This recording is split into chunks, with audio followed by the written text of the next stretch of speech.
अस्सलामुअलैकुम, सुबह खैर। कैसे आप सब लोग? ठीक ठाक हैं, मज़े में हैं? अच्छा जनाब, मज़े में रहना बड़ा ज़रूरी है क्योंकि ये हेल्थ के लिए बड़ा अच्छा है, हेल्थ के लिए पॉजिटिव साइन है। और अब क्योंकि मौसम बदल रहा है, बल्कि ऑलमोस्ट मौसम बदल गया और शहर कायद का जो मौसम है उस हवाले से आपको अपडेट करते हैं कि मौसम क्या है। भाई मेरी नज़र में तो मौसम जो है काफ़ी ज़्यादा अब बदलाव की तरफ आ गया है। सर्दियाँ ऑलमोस्ट जा चुकी हैं और वेलवेट पहनने का टाइम खत्म, ब्लैंकेट्स के टाइम खत्म। अब लोग जो हैं बहुत ज़्यादा एक्टिव हो रहे हैं और बाहर आ रहे हैं नए मौसम की तरफ। तो शहर कैद में मतलब जुज़वी तौर पर अबर आलूद है।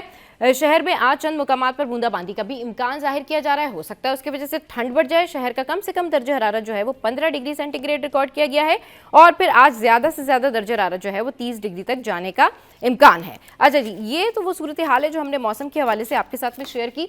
अब आज हमारे शो पे हमें एक बड़ी ज़बरदस्त पर्सनैलिटी जो है वो ज्वाइन कर रही हैं और मेरी बड़ी फेवरेट हैं। और मेरी बड़ी फेवरेट इसलिए है कि मैंने उनको 2 मुख्तलिफ चैनल्स में देखा। वो जहाँ पर प्रोग्राम करती थी वहाँ मैं न्यूज़ एंकर थी और मैं उनसे बहुत इम्प्रेस होती थी। एक दो दफ़ा मेरा जो है वो उनसे बात करने का मौका मिला मेकअप रूम में, तो मुझे बहुत ज़बरदस्त पर्सनैलिटी लगी। बड़ी स्ट्रॉन्ग पर्सनैलिटी हैं, ख़वातीन के हवाले से बात करती हैं। इसके अलावा आजकल अब वो सियासत में हैं, पॉलिटिशियन हैं, सोशल एक्टिविस्ट हैं, एंटरप्रेन्योर हैं, ख़वातीन के लिए बहुत इंस्पिरेशन है। हमारे साथ इस वक्त मौजूद हैं रिहाम खान, सरबराह पाकिस्तान रिपब्लिक पार्टी से। अस्सलाम वालेकुम, welcome to the show, good morning, कैसी हैं आप?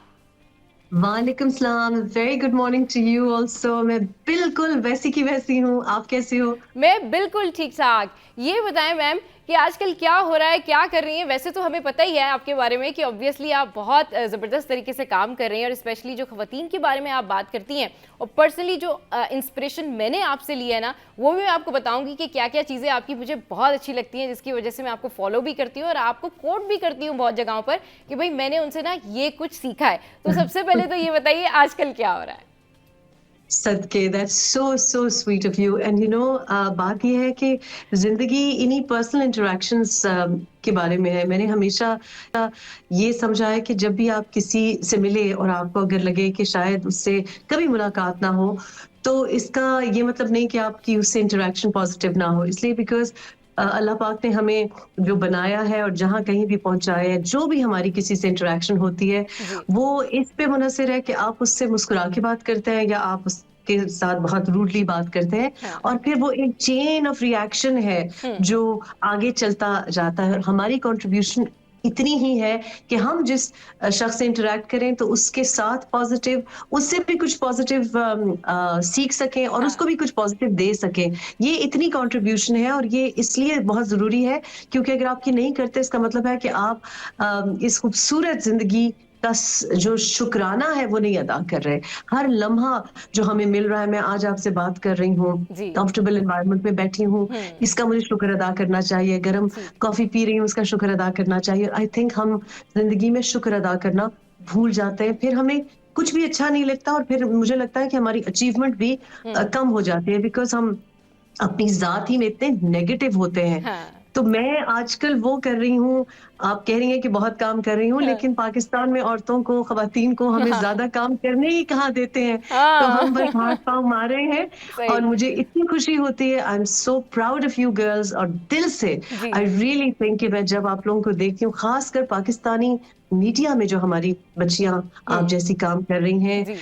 ये लोग तो आपको टीवी पे देखते हैं, मेकअप में देखते हैं, हेयर में देखते हैं, इनको नहीं पता कि किस तरह हम लोग भाग भाग के कॉरिडोर्स में, जी। और कभी कोई आउटफिट गलत आ जाता है, टाइमिंग चेंज हो जाती है, जी। किस तरह से हम पहुंचते हैं और फिर बिल्कुल परफेक्ट दिखाई देते हैं। हाँ। क्योंकि लड़कियों को, खवातीन को हर उम्र में बहुत चीजें मैनेज करनी पड़ती हैं जी। एंड इट्स वेरी अनफेयर कि उनसे ये तवक्को की जाती है। लेकिन उसके बावजूद आप लोग जिस तरीके से काम करते हो, दुनिया में खवातीन का काम करना बड़ा मुश्किल है, लेकिन पाकिस्तान में तो दरवाजे से निकलने से पहले घर से ही निकलना बड़ा जी। मुश्किल होता है। बिल्कुल। तो आई am a fan of you, I am a fan of all of you girls. Thank you, thanks ma'am, thanks. हमने भी आपसे बहुत कुछ सीखा है और आपकी सबसे अच्छी बात ये है कि जिस तरीके से हर प्रॉब्लम को या सोशल मीडिया ट्रोलर्स को या मीम्स को आप टैकल करती है ना, हेड्स ऑफ टू यू। क्योंकि आपके बारे में जितना आप बताती है उससे ज़्यादा तो लोगों को पता होता है, वो अपनी राय कायम कर रहे होते हैं। मैं तो हैरान हो जाती हूँ कि अच्छा मैंने तो कभी ऐसा नहीं देखा, मैंने तो कभी ऐसा नहीं पाया इनको,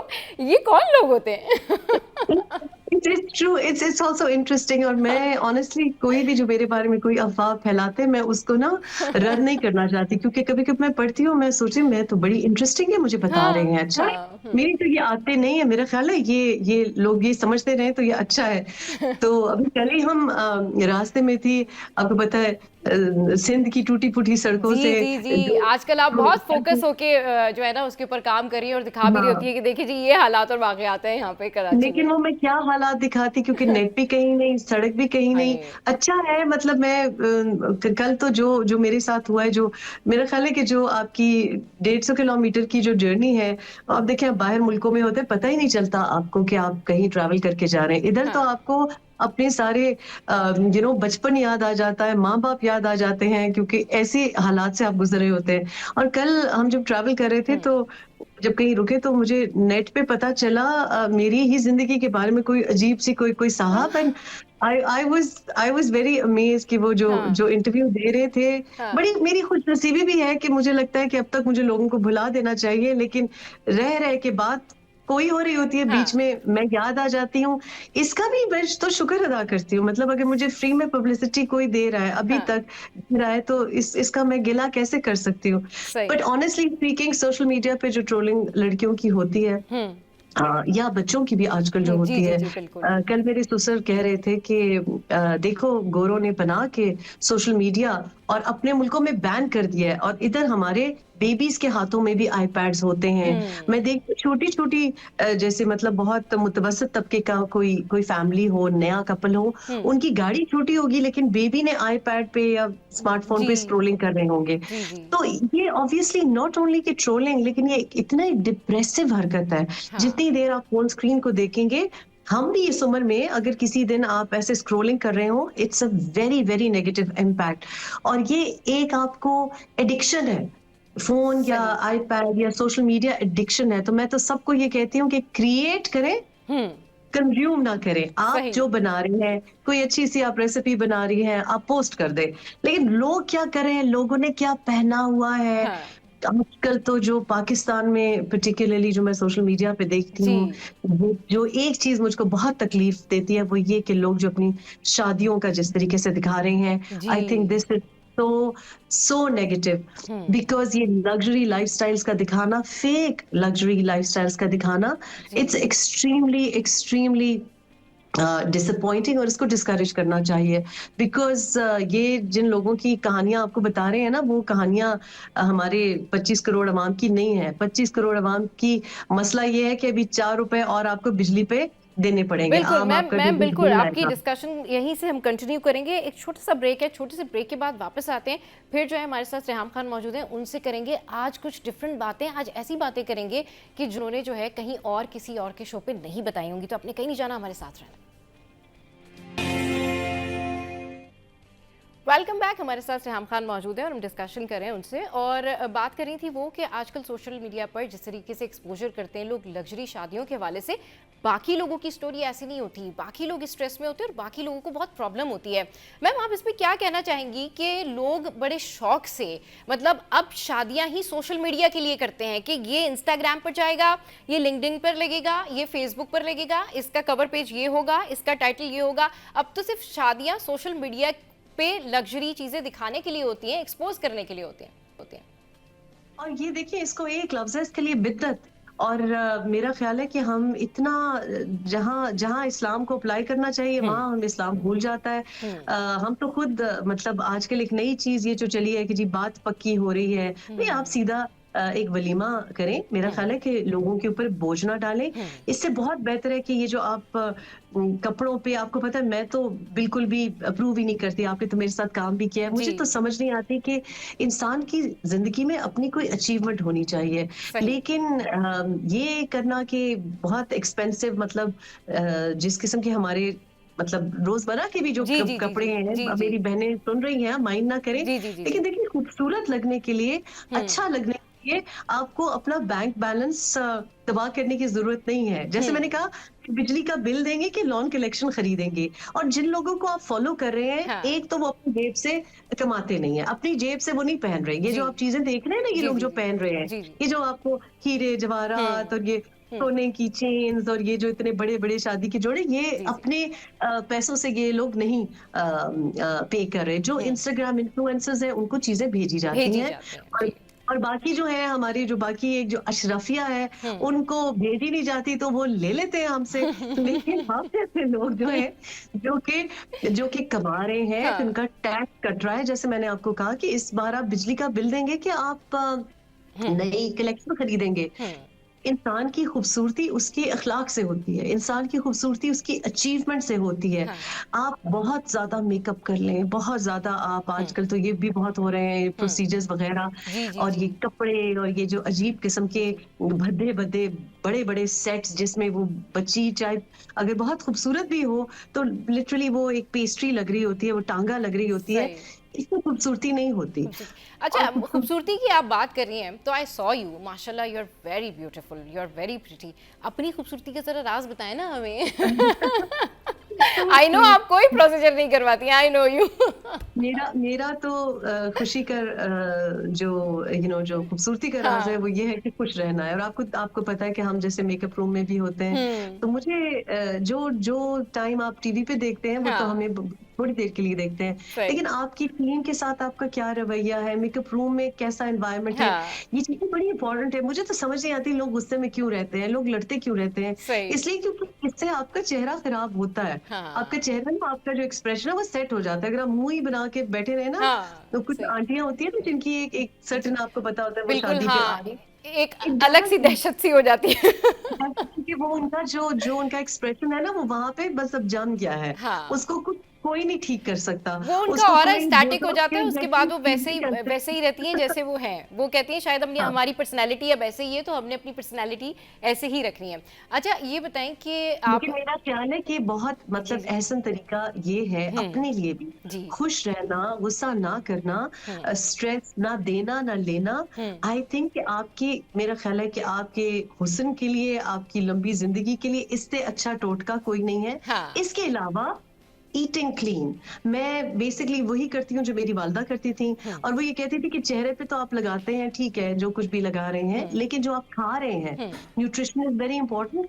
और मैं घर में, आप यकीन करें कि मैं जो कुछ भी घर में हम लोग खा रहे होते हैं, मैं और हुँ, मेरे हस्बैंड बड़े डिसिप्लिन्ड है, हुँ। वो मैं बहुत बेसिक चीजों का और ऑर्गेनिक चीजों का इस्तेमाल करती हूँ, चाहे मुंह पे अच्छा। लगाने के लिए हो। जी, जी, जी। और बहुत मतलब बहुत केमिकल्स वगैरह से मैं बड़ी दूर रहती हूँ। हुँ। लोग, मैंने देखा है कि बहुत ज़्यादा कोई 50 एक तो सीरम लगा रहे होते हैं, फिर 50 किस्म की जी। प्राइमर, फिर उसके ऊपर पता फाउंडेशन, नहीं क्या-क्या चीज़ें, सनब्लॉक, क्या-क्या सीरम, चीज़ें। तो स्किन मैं तो प्रिपरेशन। आपको पता है, इतना हुँ, ट्रैवल करती हूँ, मैं तो 3-4 चीज़ें मेरे हाँ, मतलब बैग में होती हैं, इतना हाँ। सा मेरा बैग होता है। जी। और बस वही चीज़ें मैं रोज़मर्रा की इस्तेमाल करती हूँ। स्किन केयर भी मेरी बहुत सिंपल है। हुँ, आई डू थिंक कि स्किन को साफ रखना, स्किन का ख्याल करना बहुत ज़रूरी है, पर इसका मतलब ये नहीं है कि आप 50 सीरम्स ले लें और 50 क्रीमें ले लें हाँ, और उनको फिर सही तरह से इस्तेमाल ना करें। सो मेरी सही। बड़ी क्लीन, बड़ी सिंपल लाइफ है। हाँ। एंड आई थिंक कि ऑब्वियसली इट वर्क्स बिकॉज़ आपको समझ होनी चाहिए कि हुँ, आप क्या खा रहे हैं, क्या चेहरे पे लगा रहे हैं। सो सही। मैं तो अपनी अम्मी की जो बातें हैं, उनको हमेशा फॉलो किया है। और अच्छा, माशाल्लाह वो बहुत सही। मतलब अगर आप उनके फोटोज वगैरह जी, जी, जी। देखें, अल्लाह आपको जन्नत नसीब करे। तो शी वाज ब्यूटीफुल, और उन्होंने तो मतलब वो 2-3 चीजें मैंने उनको सारी जिंदगी इस्तेमाल करते हुए देखी। और आखिरी उम्र तक माशाल्लाह कोई एक चेहरे पे ना उनकी कोई हाँ, रिंकल था। जी। उनके बाल भी थोड़े से, मतलब वो ग्रे भी नहीं हो रहे थे उनके बाल। और अच्छा इट्स माशाल्लाह, लिटरली माशाल्लाह। जी। अबाउट अ फ्यू हैबिट्स हाँ, कि जिनको आप फॉलो करें। और ऑब्वियसली कुछ तो ये भी होता है कि आप जो इनहेरिट करते हैं, जी। जाहिर है आपका एक जेनेटिक स्ट्रक्चर भी होता है जो जी, आप जी। वालिदैन से इनहेरिट करते हैं। जी, सही बिल्कुल ठीक कह रही हैं कि एक आपका जो है एक इनहेरिटेंस में भी होता है कि भई इनहेरिट करते हैं आप, दूसरा आपके जीन्स में भी बहुत सारी चीज़ें होती हैं और जिस तरह से आप अपने आप को कैरी करती हैं दैट्स अमेजिंग और बहुत डिसेंट तरीके से जो है वो आप अपने आप को कैरी करती हैं। अच्छा ये बताएँ बिलाल भाई कैसे हैं? आजकल क्या हो रहा है? कोई कंबाइन कोई प्रोजेक्ट है? क्या कुछ हो रहा है? ये बताएँ? बस आजकल तो मैं थोड़ा-सा हम तो जो कुछ भी करते हैं बड़ी हमारी एक पार्टनरशिप है, तो जी। ही इज़ वेरी सपोर्टिव हुँ। और हम एक-दूसरे को ज़रा जो कहते हैं ना we keep each other on our toes. तो वो जी। बड़ा मतलब वो बहुत ज़्यादा इंटरेस्ट लेते हैं हर चीज़ में और बड़ा सपोर्ट भी करते हैं। तो अगर मुझे कोई एडवाइस चाहिए होती है तो I go to him hmm. And I follow his advice कि तुम्हारे ख्याल में उर्दू मेरी बड़ी ठीक कर दी है उन्होंने अच्छा। उर्दू क्योंकि तो आपकी पहले अपैरेंटली भी बहुत अच्छी थी। नहीं, क्योंकि वो उर्दू स्पीकिंग है तो उनके ख़्याल में वो अच्छा, अच्छा, अच्छा। अक्सर सही। अक्सर कुछ बातें होती हैं तो हुँ। वो कहते हैं कि नहीं-नहीं ये मुअन्नस है, ये मुज़क्कर नहीं अच्छा, है। तो सही। हमारी काफ़ी थोड़ी बहुत उसके ऊपर झड़प भी हो जाती है। मैं कहती नहीं मैं हुँ। फ्लेवर मैं अपना जो पश्तून फ्लेवर है उर्दू में वो ला रही हूँ, लोगों को पसंद है। हुँ। तो ये बहुत आई थिंक कि ही कॉम्प्लीमेंट्स मी इन अ वे कि बहुत आदतें हमारी एक जैसी हैं, वो भी बहुत सफाई पसंद है। हुँ। हम दोनों बहुत टाइडी हैं, मेरे से मेरा ख़्याल है वो और भी ज़्यादा टाइडी हैं, जो कि मुझे बहुत पसंद है। और दूसरा ये कि he is a very simple person मतलब हुँ। उनकी जो लाइफ़स्टाइल है ना, वो बड़ा बड़ा मिनिमलिस्ट है। हुँ। उनको बहुत ज़्यादा चीज़ों की और क्या कहते हैं जैसे मतलब बहुत सादा तबीयत है मतलब उनको ये नहीं कि जी ये बालों पे लगाने के लिए ये होना चाहिए या हुँ। ये फिटनेस के लिए ये चीज़ इस्तेमाल करनी चाहिए। He has a very simple routine but he is very disciplined hmm. मतलब 5 बजे उठना है तो मतलब 5 बजे ही उठेंगे एंड आई रियली लाइक अच्छा। दैट। उनकी वज़ह से मेरी ज़िंदगी में भी बहुत ज़्यादा डिसिप्लिन आया है हाँ। Because he is told me कि अगर कोई लोग आपको तंग कर रहे हैं या आपकी रूटीन को डिस्टर्ब कर रहे हैं तो ही हुँ। विल रिमाइंड मी कि नहीं आपको बाउंड्रीज अपनी ड्रॉ करनी चाहिए। खवातीन के लिए बड़ा मुश्किल है। सही। हमारी ब्रॉडअप ऐसी होती है कि हम ना औरों के लिए बहुत कुछ करते हैं। हम समझते हैं कि चलो अगर मुझे जी। नींद आ रही है लेकिन मैं थोड़ी देर और जाग लूं, जी। मेरा नहीं दिल चाह रहा किसी शादी पे जाने को तो नहीं जी। लेकिन कोई खफा हो जाएगा हुँ। मैं चली जाऊं। मर्द इसलिए सक्सेसफुल है क्योंकि वो समझते हैं कि क्या चीज़ इम्पोर्टेंट है हुँ। और वो बताते हैं कि ये प्रायोरिटी है। हुँ। तो अगर आप थक रही हैं या आपको कोई चीज़ पसंद नहीं है, सही। अपनी जो सेहत है या अपनी जो गोल है, अपने बच्चों को भी उनको आगे रखें। हम अपने ससुराल के लिए, अपने वालिदैन के लिए, माशरे के लिए इतनी कुर्बानियाँ देते हैं कि लोग क्या कहेंगे या कोई बुरा ना मना ले। हुँ। अपनी सेहत को और अपनी ज़िंदगी को हम बहुत ज़्यादा मुश्किल बना देते हैं। तो सही। ये मैंने उनसे सीखा है कि ही सेज़ कि बस तुम नो कहो, नहीं दिल चाह रहा कहीं जाने को बोलो नो। तुम्हें नींद आ रही है हुँ। तुम जाओ जाके जाके सो जाओ। Hmm. And I think that's very very important not उसके ओनली लिए फॉर मी आपके फॉर लव। पार्टनर का भी इतना ज़्यादा अच्छा होना ज़रूरी है कि आप इतना कंफर्टेबल फ़ील करें क्योंकि बहुत सारी ख़वातीन जो हैं वो तो आधी-आधी ज़िंदगी डर में ही गुज़ार देती हैं कि पता नहीं पार्टनर को बुरा ना लग जाए, पता नहीं अब ये ना हो जाए, वो ना हो जाए। तो माशाल्लाह यू आर वेरी लकी कि आपकी एक बहुत अच्छी बॉन्डिंग है जो कि वैसे भी नज़र आती है और ख़ुद भी आप माशाल्लाह बहुत कॉन्फिडेंट है, बहुत अच्छे तरीके से चीज़ों को गो थ्रू करती हैं। अच्छा मैम थोड़ा-सा ये बताएँ कि सरबराह पाकिस्तान रिपब्लिक पार्टी पार्टी बनाने का ख्याल कैसे आया और इसका मैनिफेस्टो क्या है? मतलब व्हाट डू यू वांना डू? किस चीज़ को मेनली आप एड्रेस कर रहे हैं? बाकी पार्टीज से मुख्तलिफ क्या है और क्या चीज़ें आगे लेके चलना चाह रही हैं आप?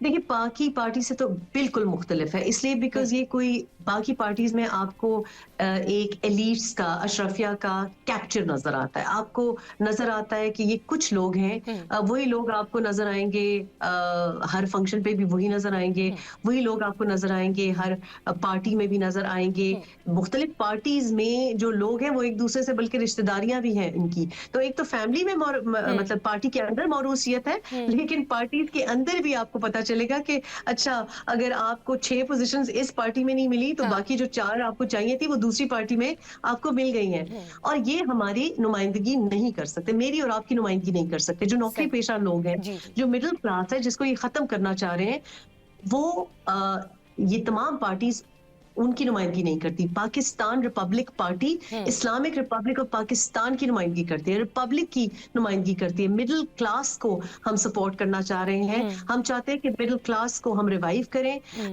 हम ये नहीं चाहते कि सारे के सारे लोग वज़ीफ़ों पे, सेहत कार्ड्स पे, हारो कार्ड पे, हुँ। बेनज़ीर इनकम सपोर्ट कार्ड पे आ जाएँ। हम चाहते हैं मिडल क्लास हो, हुँ। क्योंकि जब तक मिडल क्लास एक मुल्क में नहीं होती, आपकी इकोनॉमी ग्रो कर ही नहीं सकती। आपका इस वक़्त पाकिस्तान में एक अशरफिया है, जो कि आप देख रहे हैं ये अभी, चाहे वो बसंत मना रहे हों, चाहे वो बाहर मुल्कों के दौरे कर रहे हों, चाहे हुँ। वो कहीं प्रोटेस्ट कर रहे हो, ये अशराफिया के शौक हैं। आम लोगों के ये शौक है ही नहीं। सही। आम बंदा अगर दिहाड़ी नहीं लगाएगा, अगर वो दुकान नहीं खोलेगा, तो अपने बच्चों को वो रात को खाना नहीं खिला सकता, वो ये नहीं कर सकता।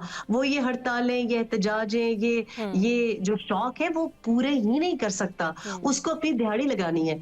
तो पाकिस्तान रिपब्लिक पार्टी, मुझे लगता था कि पूरे पाकिस्तान में जो पाकिस्तानी है, जो एक्चुअल पाकिस्तानी है, उसकी तो नुमाइंदगी है ही नहीं। तो Pakistan Republic party middle class की जमात है। मिडिल क्लास को हम रिवाइव कर रहे हैं। सही। दूसरा, इस पार्टी में मैंने उन लोगों को सिलेक्ट किया है जिनको मैं शायद बाय फैमिली या सोशल सर्कल से नहीं जानती, सही। लेकिन मैंने उनकी टीवीज देखी है, उनको मैंने 2-3 साल स्टडी किया है कि ये अपने स्पेशलिटी में, अपने एरिया ऑफ एक्सपर्टीज में काम कैसे कर रहा है, इसका रवैया कैसा है।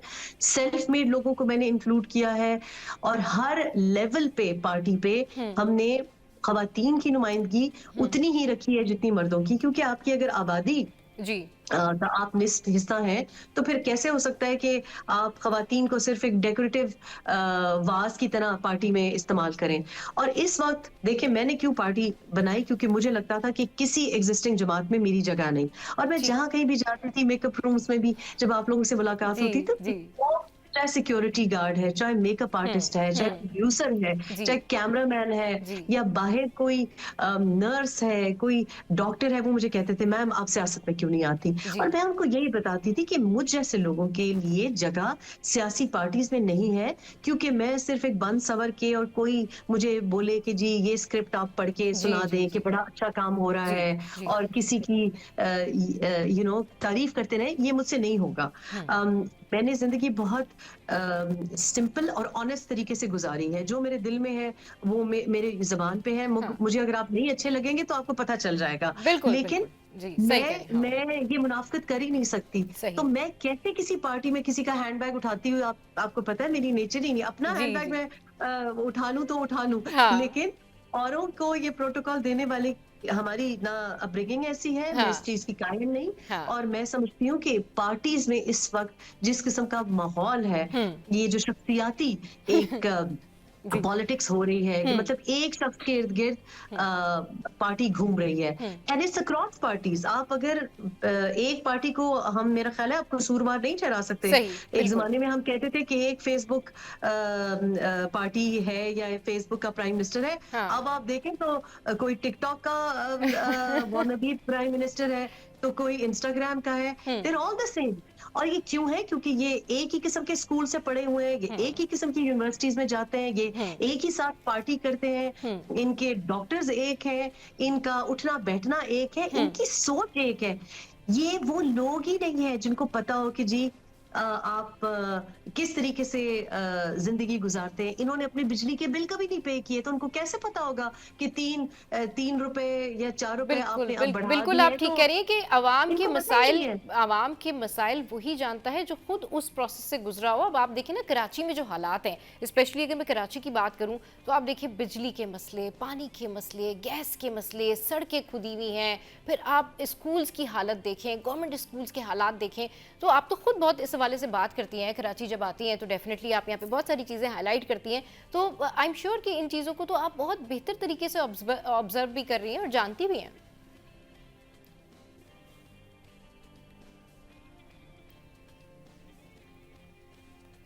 अच्छा, मैम आपकी आवाज़ हम तक नहीं आ रही है, और अभी दोबारा से कनेक्ट करने की कोशिश करेंगे।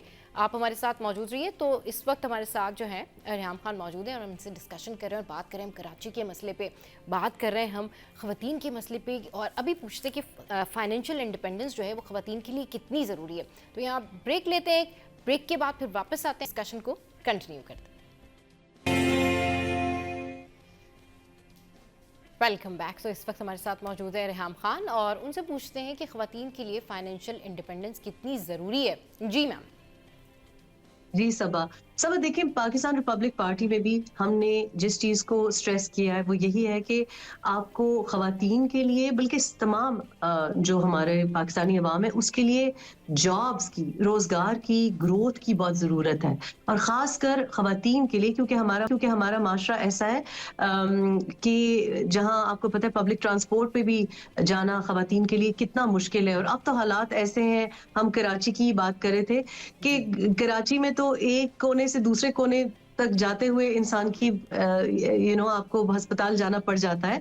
तो इसलिए वर्किंग फ्रॉम होम हुँ, के मौके होने चाहिए। इधर तो पाकिस्तान में पिछले 2 सालों में आपने देखा है हर इंडस्ट्री जो है वो बंद हो रही है। हुँ, यहाँ कोई बिजनेस के मौके जो एग्जिस्टिंग थे वो भी बंद हो रहे हैं। हुँ, खवातीन के लिए तो और मौके भी कम है, लेकिन हुँ, फाइनेंशियल इंडिपेंडेंस किसी भी फर्द के लिए बहुत जरूरी है।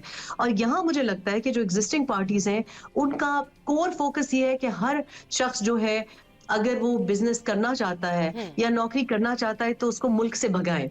अब फॉर एग्जांपल अभी एक नई जो स्कीम आई है कि हम चाहते हैं कि हमारे नौजवान, हमारे बच्चे पाकिस्तान में आके काम करें, जी, अपने माँ बाप के साथ, अपनी फैमिलीज के साथ रहें। जी, I am an overseas Pakistani, मैंने अपनी सारी जिंदगी देखा है हुँ, कि कितनी तकलीफ से लोग अपने प्यारों से दूर रहते हैं हुँ, और थर्ड रेट जिंदगी गुजारते हैं वहां पे, सिर्फ इस वजह से क्योंकि पाकिस्तान में उनको बिजनेस नहीं करने की इजाजत होती। यहाँ से उनको धमकियां मिलती हैं, उनको जी, भगाया जाता है, इधर उनको जॉब्स नहीं मिलती। हुँ, कराची की आप एग्जांपल दें तो कराची में कराची वाले के लिए कितनी नौकरियां सरकारी लेवल पे अवेलेबल हैं, कुछ कुछ भी नहीं है। तो हुँ, आपको पता है कि आधे से ज्यादा तो, बल्कि आई वुड से कि 3/4 जो कराची वाला है वो तो ह्यूस्टन में बैठा हुआ है। हुँ, तो बाहर जब कराची वाला जाता है वो वहां पे जी, बिजनेस बड़ी अच्छी करता है, वहां सही, पे वो बिलियनर बन जाता है, वहां पे उसको बड़ी अच्छी नौकरियां मिल जाती हैं। आप देखें कि अक्सर जो हाई पोस्ट हैं बाहर मुल्कों में, जो ये टेक जायंट्स हैं, माइक्रोसॉफ्ट हो गया, गूगल हो गया, जी, अमेज़न हो गया, यस, उसमें अक्सर इंडियंस होते हैं। हुँ, मेजॉरिटी इंडियंस की होती है, लेकिन अगर पाकिस्तान से कोई होता है तो वो कराची वाला होता है। सही, कराची की लड़कियां हैं, कराची के लड़के हैं, जी, लेकिन जी, पाकिस्तान में उनको सरकारी नौकरी नहीं मिलती, उनको ब्यूरोक्रेसी में हुँ, नौकरियां नहीं मिलती। हुँ, उनको मेरा तो ख्याल है कि हमारी जो पार्लियामेंट में नुमाइंदगी है वो भी कराची की बहुत कम है। सही। मतलब कि कराची की जो आबादी है, कराची में जितना बंदा रहता है, जितना और जितने मेहनत टैलेंटेड से वो लोग हैं काम यहाँ पे, करता है, स्टूडेंट्स बहुत टैलेंटेड हैं यहाँ के। स्टूडेंट बहुत हाँ, टैलेंटेड है। हुँ, मैं आपको यही बता रही हूँ कि हुँ, बाहर मुल्कों में हुँ, उनको नौकरियां भी मिल जाती हैं, वो हुँ, सीईओज भी बन रहे हैं, वो हुँ, बिजनेसेस भी लगा रहे हैं, वो बिलियनियर्स भी बन रहे हैं। यहाँ से कराची वाला अपनी बिजनेस बंद करके, हुँ, कभी हुँ, उसको भत्ते का मसला, हुँ, कभी उसको किडनैपिंग का मसला, कभी उसको इस बात का मसला कि जनाब आपका जो इंडस्ट्री का रेट है वो बहुत ज्यादा है, सही, कभी इस बात का मसला कि आप और मैं जैसे जो कि नौकरी पेशा जी, हैं उनकी तो जी, जितना टैक्स कट के आता है, जी, तो मतलब टैक्स काटे ना, आप हाँ, इनका काटे, जो वडेरे हैं उनका काटे, हाँ, एग्रीकल्चरल टैक्स लगाए उनके ऊपर। सही, किसान की जिंदगी आपने मुश्किल की हुई है, हुँ, और जो वडेरा है, जो जिनका जो इनहेरिटेड है, जो ये लैंड टाइकून्स है, जी, उनको आपने टैक्स नेट में लाया नहीं हुआ। तो फाइनेंशियल इंडिपेंडेंस औरतों के लिए तो इसलिए जरूरी है हाँ, क्योंकि आजकल के माहौल में एक नौकरी पे आप घर चला ही नहीं सकते। और इस वजह सही, से भी जरूरी है हुँ, कि मेरा ख्याल है कि जब देखिए, मैं तो अपनी ज़िंदगी में जो मैंने अपनी ज़िंदगी जिस तरह गुज़ारी है, हुँ, मैंने 3 बच्चे पाले हैं। अल्हम्दुलिल्लाह अल्लाह पाक ने रिज़्क दिया है, लेकिन मैंने मेहनत की है और अल्लाह पाक ने उसका मुझे सिला दिया है। जी, जी, लेकिन अगर मैं फाइनेंशियली इंडिपेंडेंट ना होती, तो हुँ, आपके सामने है कि जो-जो मेरे साथ दुनिया ने किया है, जी, जी, जो-जो उन रिश्तों ने किया है, बिल्कुल, जो आपको प्रोटेक्ट करते हैं, हाँ, हाँ, वो मैं इतनी मजबूती से मुकाबला कर सकती, नहीं कर सकती। हाँ, तो इट इज़ वेरी इम्पोर्टेंट, सिर्फ तालीम नहीं, काम करना, आपके हाथ में हुनर होना, सही, और ये बात करना कि आपका पर्दा कॉम्प्रोमाइज़ होता है, बिल्कुल नहीं। मेरी 2 बेटियाँ हैं, घर से हुँ, बैठ के वो काम करती हैं। हुँ, हुँ। आजकल तो दुनिया ऐसी है कि आपको घर से निकलने की ज़रूरत नहीं है, बिल्कुल लेकिन ठीक कह रही हैं कि फाइनेंशियली आजकल तो घर से इंडिपेंडेंट। निकलने की बिल्कुल ठीक कह रही हैं, आजकल तो घर से निकलने की ज़रूरत नहीं है। अगर आप स्किलफुल हैं, एजुकेटेड हैं, तो आप काम करें। फाइनेंशियल इंडिपेंडेंस ख़वातीन के लिए बहुत ज़रूरी है। थैंक यू वेरी मच लेकिन मैम। सपा यही जी, जी। मसला है जी, जी। कि जी, जी। सबसे बड़ा मसला पाकिस्तान में क्या है? जी। आप इम्पोर्टेड टाइल्स लगा रहे हैं, आप इम्पोर्टेड मेकअप इस्तेमाल कर रहे हैं, जी, आप इम्पोर्टेड कपड़े, जूते इस्तेमाल कर रहे हैं, जी। लेकिन स्किल नहीं है पाकिस्तान में। जो मैंने देखा है हाँ। कि हुनर और जिन लोगों में हुनर था, उनको भी आपने वो भी बेचारे अपनी जी।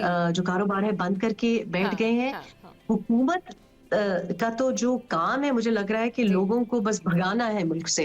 तो पाकिस्तान रिपब्लिक पार्टी हाँ, फ़ोकस करना चाहती है कि लोगों में स्किल डेवलपमेंट बहुत ज़रूरी है। सही। लोगों को सिखाना कि काम लोगों को कैसे करना है, सिखाना, लोगों बिल्कुल। को जुगाड़ की आदत हो गई है। हुँ, आपको ना प्लस्तर करना सही तरह से आता है जैसे बाहर मुल्कों में होता है। हुँ, हुँ, आपको ना ईमेल लिखनी आती हुँ, है जिस हुँ, तरीके से बाहर मुल्कों में होता है। हुँ। आपको फ़ोन पे किस तरह से बात करना है, आपको सेल किस तरह से करनी है, ये सारे काम सिखाए जाते हैं। सही। ये काम स्किल्स वो बिल्कुल, नहीं ये है, बहुत अच्छी आपने बात स्किल की है कि बिल्कुल नहीं है। हाँ, स्किल्स होनी चाहिए और लोगों के अंदर इतनी एजुकेशन होनी चाहिए कि आप जो काम कर रहे हैं, उसकी एजुकेशन क्या है, वो किस तरीके से होगा। Thank you very much ma'am, thanks for your time कि थैंक यू आपने अपना सबा। कीमती टाइम हमारे शो का और बहुत ज़बरदस्त जो है वो डिस्कशन हुई। चलिए जी, शो में अब वक्त हुआ एक ब्रेक का। ब्रेक के बाद वापस आएँगे, फिर एक और पर्सनैलिटी है जिनसे आपको मिलवाएँगे। हमारे साथ रहिए।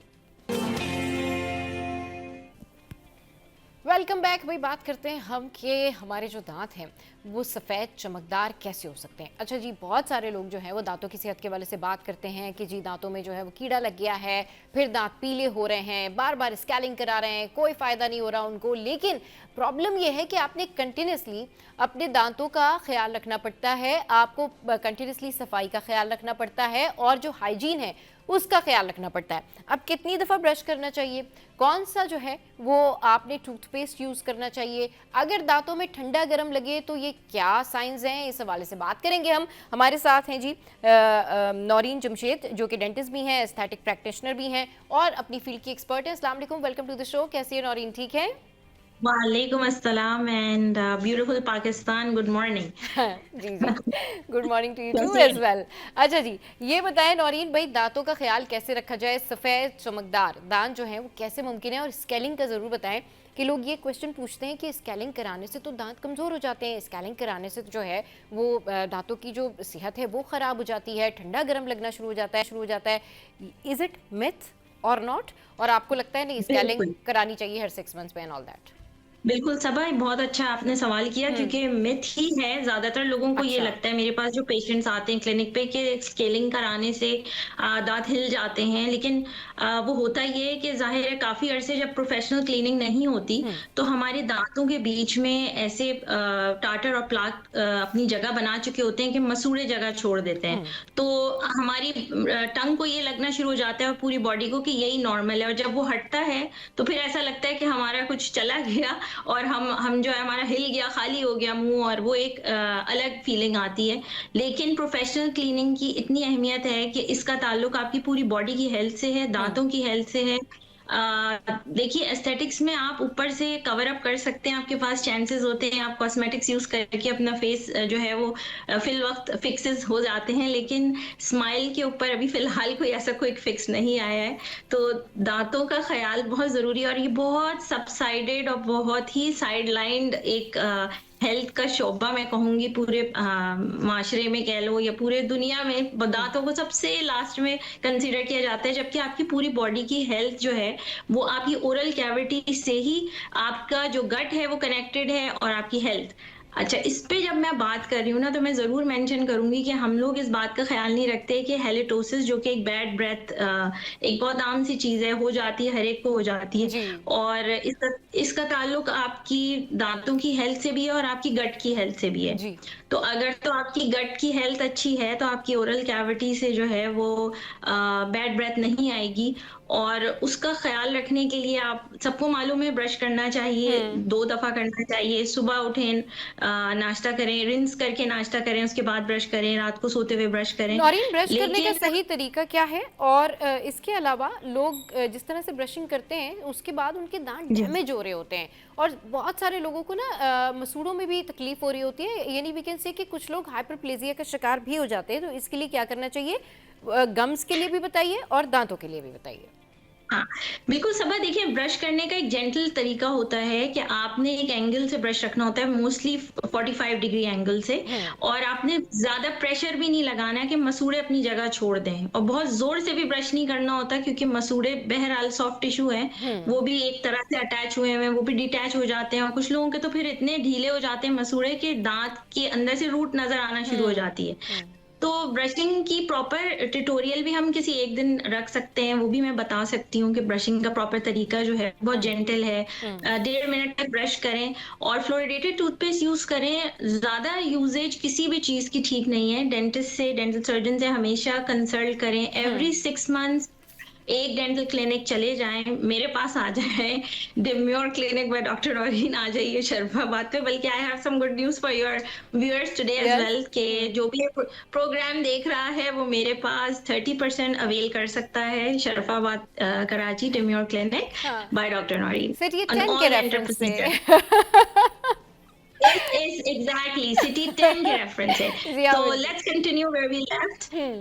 So we were talking about कि हम लोग एक तो स्टेनिंग पे आज बात करेंगे कि दांतों में जो स्टेन्स हो जाते जी जी जी हैं जी। और हमें क्यों डेंटिस्ट के पास जाना जरूरी है। कि हर 6 महीने में हमें नहीं पता कि हमने जो चीज इग्नोर करी है वो हमारे लिए कितनी बड़ी मुश्किल बन जाएगी। हाँ, फाइनेंशियली भी जब हम डेंटिस्ट के पास जाके बैठेंगे तो फिर हमें सबको ये लग रहा होता है कि डेंटिस्ट जो है ना ये बहुत बहुत खर्चा करा हमें जो देंगे है भाई, बहुत ज्यादा पैसे रिप जो है वो ऑफ लग करा जाएंगे। देंगे। हाँ हाँ, हाँ, हर जबकि विजिट पे हमारी वो बहुत पैसे अपनी लगने हैं। वैसे महंगे तो हैं हमारी डेंटिस्ट। अपनी हाँ, वो है मटेरियल है ना मसला। हाँ, और आपकी अपनी कोताही है कि जिसको हम हम्म अंडर द कारपेट कर रहे होते हैं कि छोड़ो हम्म अभी दर्द नहीं हो रहा, हम नहीं हम्म। जा रहे, हम नहीं सही। जा रहे। वो जब दर्द होता है तो वो जेब पे भी दर्द बनता है और दिल में भी और दांत पे भी। सही। और हमारा सर दर्द बनता है। खैर, सही। वी आर बिल्कुल। Here to help you out. That's why we are discussing here कि ये सारी चीजें होने से बचें और हमें हाँ, इतनी अवेयरनेस हो कि एवरी 6 मंथ्स हम विजिट करके अपनी एटलीस्ट ओरल हेल्थ की निशानदेही कर सकें। क्योंकि ओरल हेल्थ में बहुत सारी चीजें आ जाती हैं। हाँ, ओरल कैंसर्स हैं, स्टेन्स हैं, हाँ, गम डिजीज है, टंग पे चीजें हो रही होती हैं, लाइक टंग पे भी खुदा ना खास्ता सेप्सिस कार्सिनोमास हो वगैरह हो जाते जाता है, हैं, इन्फेक्शन हो जाता है, सेप्सिस हो इन्फ्लेमेशन जाते हो जाती है। हैं, बिल्कुल ठीक कह रही हैं आप, बहुत पस सारे डेवलप हो प्रॉब्लम्स होते हैं। जाती है, हाँ। पस डेवलप होती है अंडरलाइंग आपकी। अब ओरल कैविटी में जो लेटेस्ट रिसर्चेस हैं वो ये भी हाँ कहते हैं कि आपके हार्ट की हेल्थ का ताल्लुक भी हाँ। ओरल कैविटी के बैक्टीरिया से है। तो सही। अगर आपने अपने हार्ट की हेल्थ का ख्याल रखना है तो आपने ओरल कैविटी को भी साफ रखना है। सही बिल्कुल। अच्छा और नौरीन, यहीं से डिस्कशन कंटिन्यू करते हैं। एक कॉलर ने हमें ज्वाइन किया है। अस्सलाम वालेकुम, कौन बात करे, कहाँ से?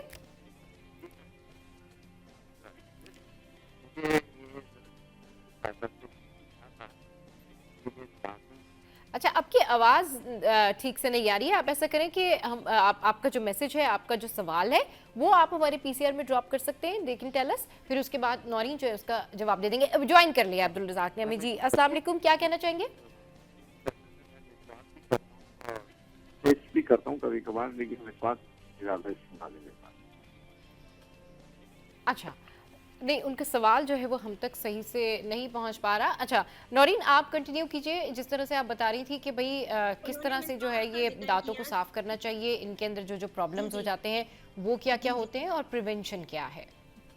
जी जी, जो कॉलर थे आपके उन्होंने मिसवाक का जिक्र किया तो मैं अच्छा। इसको ज़रूर हाईलाइट करूंगी कि श्योर। मिसवाक एक हमारी नेचुरल एग्जिस्टिंग चीज़ है जो कि हमारी सुन्नत में भी शामिल है, हमारे नबी भी यूज़ करते थे।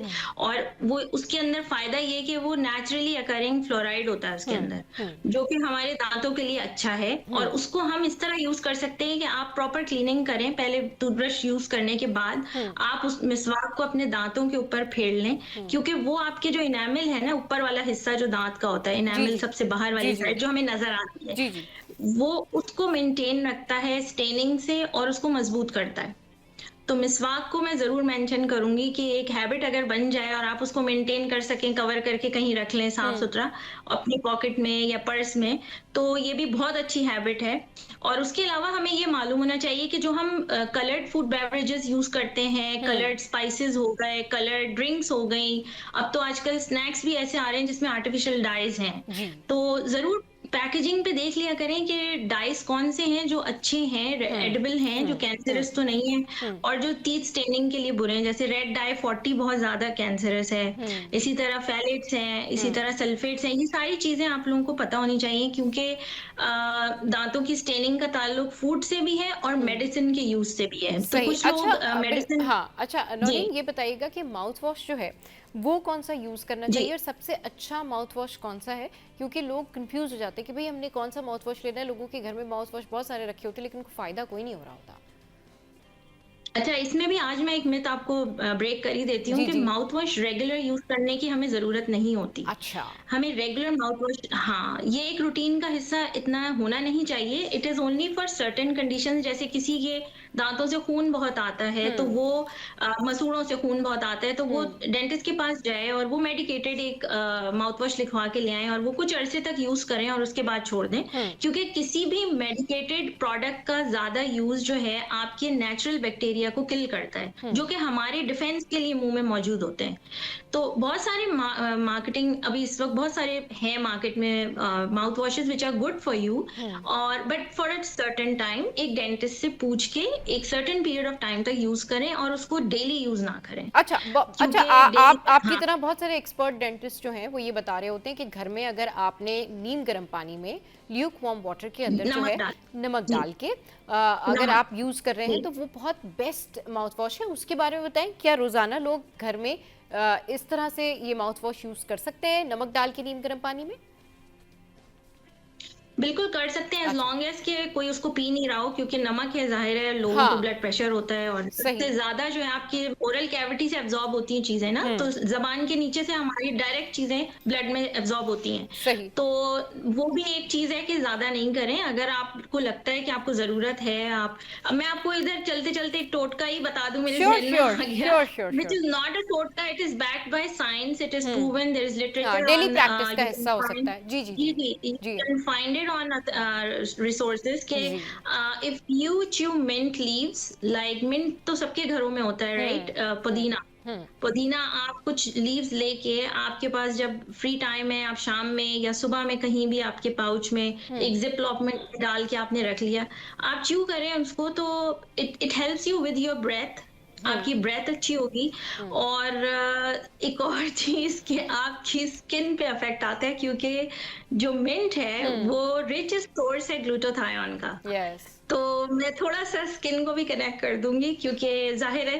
हर चीज जो अल्लाह दैट ताला ने हाँ बनाई है बिल्कुल, उसमें फायदे वाइटनिंग रखते से भी हैं, उसका उसका थोड़ा बहुत फायदे। ताल्लुक बनता है। जी जी जी जी। डिटॉक्स डिटॉक्स है ग्लूटाथाइन, और हाँ। उससे जाहिर है फिर लाइटर टोन भी होती है। तो हम्म। मैं मिंट टी जब भी अपने लिए बनाती हूँ तो मैं जरूर मिंट डालती हूँ, और मेरी हैबिट है मिंट को च्यू करने की। हम्म। सो मेरी मेरी माउथ फ्रेशनर की बजाय, मतलब उल्टी सीधे छालिया और ये सब चीजें तो मैं बिल्कुल रिकमेंड नहीं करती। हम्म। माउथ फ्रेशनर में आप सौंफ यूज कर सकते हैं, आप मिंट डाल लें, हम्म। आप सौंफ और थोड़ा सा खोपरा, हम्म। ये मिक्स करके आप चीजें रखें तो आपकी ब्रेथ के साथ भी हेल्प आउट होता है।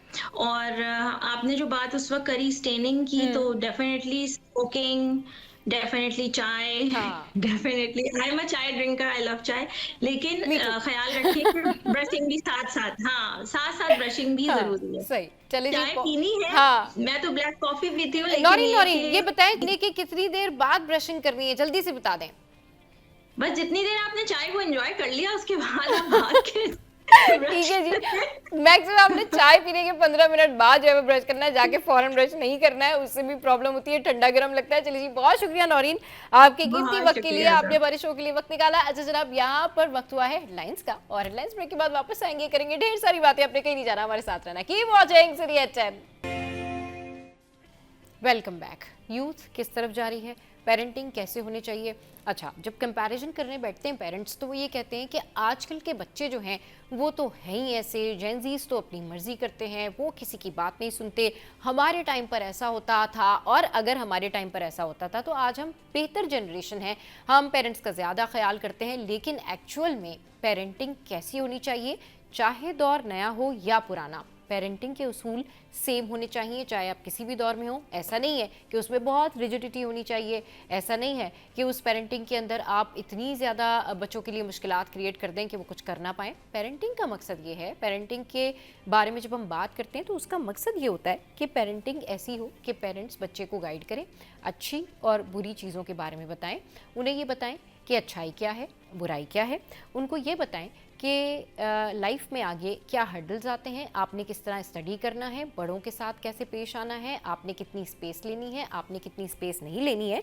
ये सारी सिचुएशन जो है वो पेरेंटिंग से रिलेटेड है। मगर आजकल जो पेरेंटिंग है वो किस तरफ जा रही है, आजकल के जो वालिदैन हैं वो कैसे हैं, बच्चे अपने पेरेंट्स को कैसे टेकअप करते हैं, और ये सारी सिचुएशन जो है, ये सारा क्योस जो है वो क्यों क्रिएट होता है। आपने देखा है कि बहुत अच्छी अच्छी फैमिलीज़ के जो बच्चे होते हैं बहुत अच्छी अच्छी फैमिलीज़ की जो लड़कियां होती हैं या लड़के होते हैं, वो समहाउ एक ट्रैक पर होते हैं, बहुत अच्छे तरीके से अपनी लाइफ में मूव ऑन कर रहे होते हैं, सडन आप देखिए कि उनका लाइफस्टाइल चेंज होता है। लाइफस्टाइल में उनको ऐसे दोस्त मिल जाते हैं जो उनको गलत राह पर डाल देते हैं, या फिर पेरेंट्स की तवज्जो हट जाती है। आजकल ना यूजुअली ये होता है कि पेरेंट्स ये कहते हैं कि बच्चे बड़े हो गए तो अब वो अपनी मर्ज़ी कर सकते हैं, वो अपनी चीज़ें देख सकते हैं, बिल्कुल देख सकते हैं, लेकिन ज़रूर नज़र रखनी चाहिए। ज़रूर आप लाइफ की किसी भी स्टेज पर अपने बच्चों से पूछें कि उनके दोस्त कौन हैं। ज़रूर आप ये पूछें अपने घर में मौजूद बच्चों से कि भाई वो रूटीन क्या है। बेशक आप उनको कुछ ना कहें, बेशक आप उनको ना डांटें, बेशक आप उन पर रिस्ट्रिक्शंस ना लगाएं, लेकिन प्रॉब्लम कहाँ आती है, प्रॉब्लम क्यों क्रिएट होती है कि आजकल के बच्चे ये बात नहीं समझते कि उनके लिए जो बाकी पेरेंट्स उनको जो बात कह रहे होते हैं वो रिस्ट्रिक्शंस नहीं होती हैं, वो उनकी भलाई के लिए होती हैं। तो पेरेंटिंग कैसे होनी चाहिए, इस पर बात करने के लिए नौशीन अहमद हमारे साथ मौजूद हैं, थेरेपिस्ट भी हैं और बहुत ज़बरदस्त स्पीकर भी हैं और सोशल एक्टिविस्ट भी हैं और अपने काम की एक्सपर्ट हैं। Nausheen, welcome to the show, good morning, कैसी हैं आप? Good morning Saba, how are you? बिल्कुल ठीक ठाक, बहुत जबरदस्त टॉपिक के साथ आई हैं आज आप। जी जी पेरेंटिंग और आजकल के टीन्स। जी तो सबा, बस इसमें ये है कि जैसा आपने बड़ी अच्छी बात की कि जो जेन जीज हैं हाँ उनको पेरेंट्स कहते हैं कि यू आर सेइंग समथिंग। हाँ जी जी, मैं ये कह रही थी कि जो पेरेंट्स हैं आजकल के और जो जेनजी हैं वो कंपैरिजन करते हैं, मतलब दे कंपेयर देयर लाइफ कि हमारे दौर में ऐसा था, हमारे दौर में ऐसा था।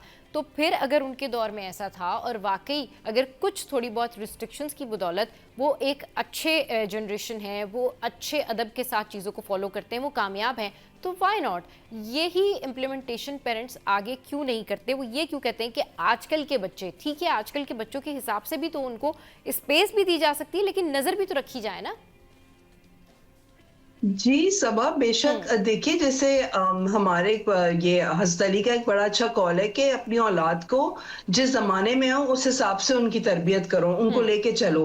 तो ये तो like you know time is the only constant in life. ये दौर चेंज हो गया है, the way they learn, the way they work, the way they earn money, everything has changed. So it's not a world that their parents lived in.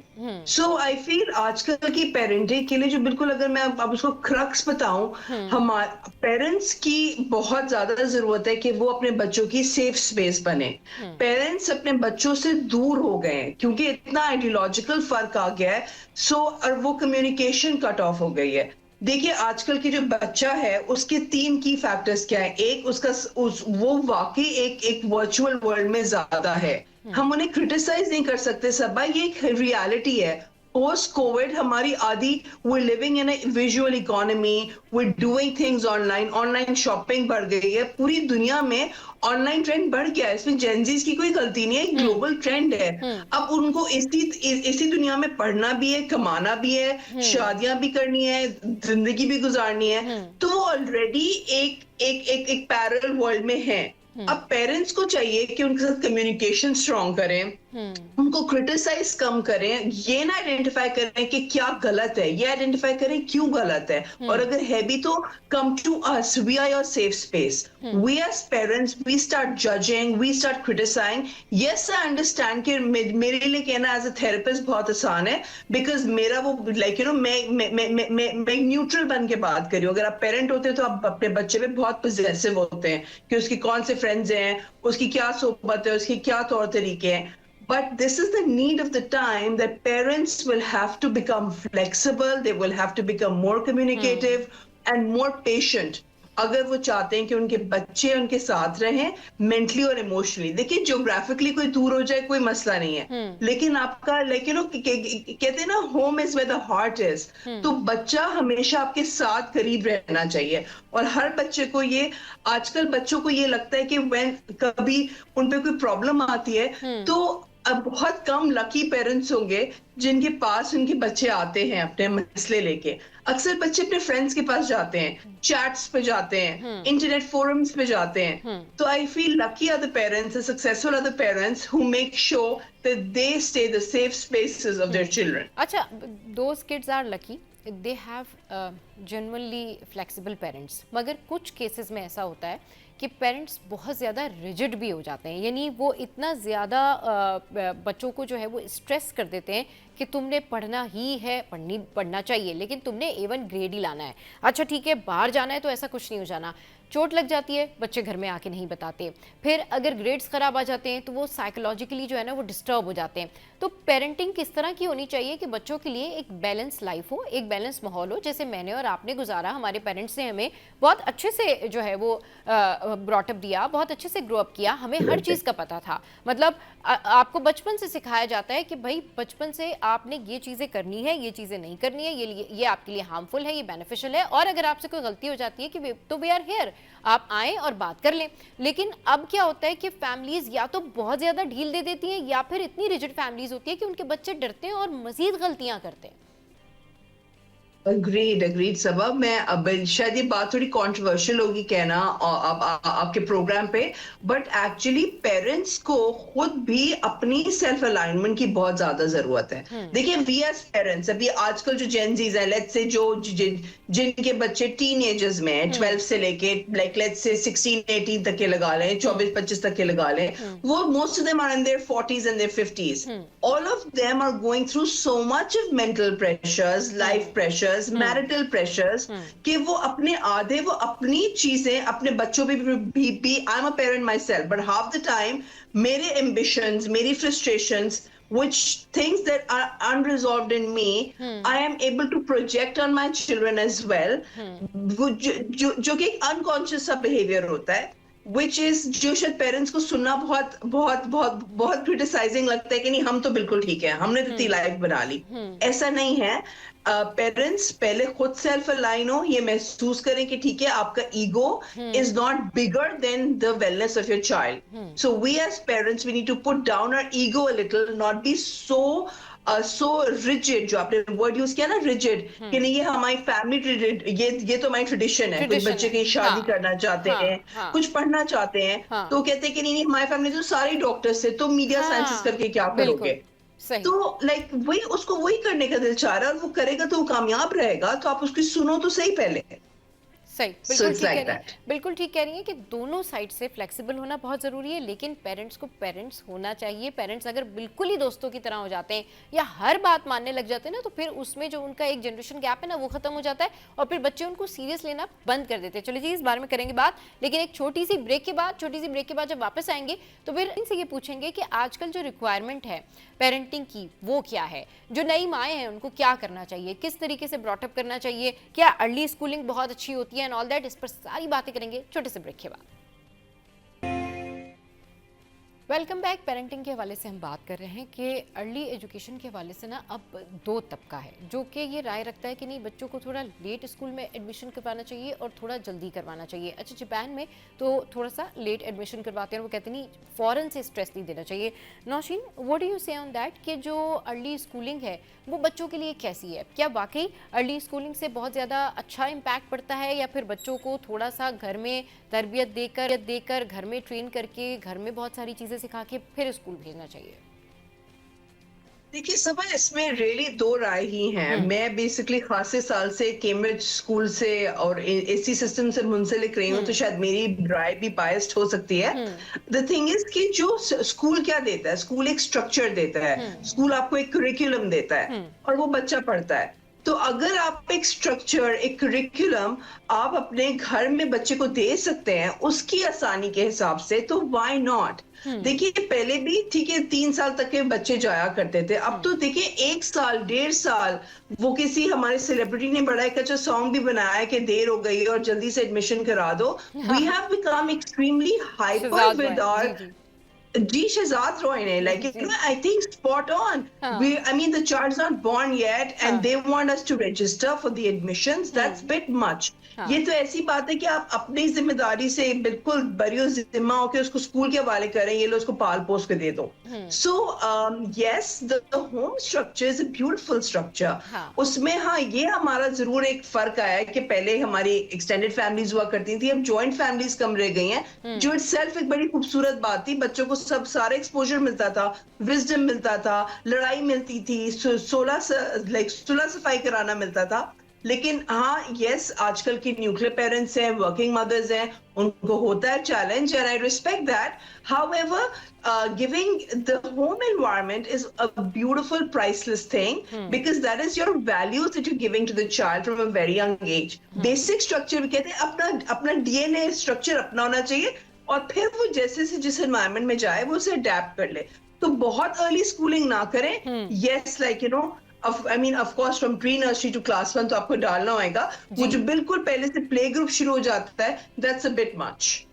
बिल्कुल ठीक कह रही हैं, क्योंकि बहुत सारे जो है ना लोग इस बारे में ये कॉन्सेप्ट रखते हैं कि नहीं, अर्ली स्कूलिंग नहीं करवानी चाहिए, और कुछ लोग ये कहते हैं नहीं भाई, अगर अभी से स्कूल भेजेंगे तो वो बैठना सीखेंगे, पेंसिल पकड़ना सीखेंगे, इन्वायरमेंट मिलेगा, टीचर्स होती हैं और बच्चे होते हैं, उनसे बहुत सारी चीज़ें जो है वो सीखने को मिलती हैं. तो इसके ऊपर भी ना एक दो किस्म की राय है, मगर बात क्या है, बात यही है कि तरबियत पे डिपेंड करता है. मतलब आपका जो बच्चा है जब वो ग्रो अप हो रहा है तो आपने उसकी तरबियत कैसे की है, और तरबियत जो भी हमने अपने बड़ों को देखा, तो जाहिर सी बात है जो आगे की जनरेशन होती है वो भी अपने बड़ों को देखती है. अगर आप खुद कोई अच्छा काम नहीं कर रहे हैं, आप खुद एक्सरसाइज नहीं कर रहे हैं, या आप खुद जल्दी नहीं सो रहे हैं, या आप खुद मोबाइल का ज़्यादा इस्तेमाल कर रहे हैं, तो जो बच्चा है वो तो वही फॉलो करेगा. फिर उसके बाद पेरेंट्स की जानिब से उसको कहा जाता है भाई तुम मोबाइल फ़ोन यूज़ कर रहे हो, या तुम ज़्यादा लैपटॉप के ऊपर बैठे हुए हो, या तुम जो है वो ज़्यादा सोशल मीडिया का इस्तेमाल कर रहे हो.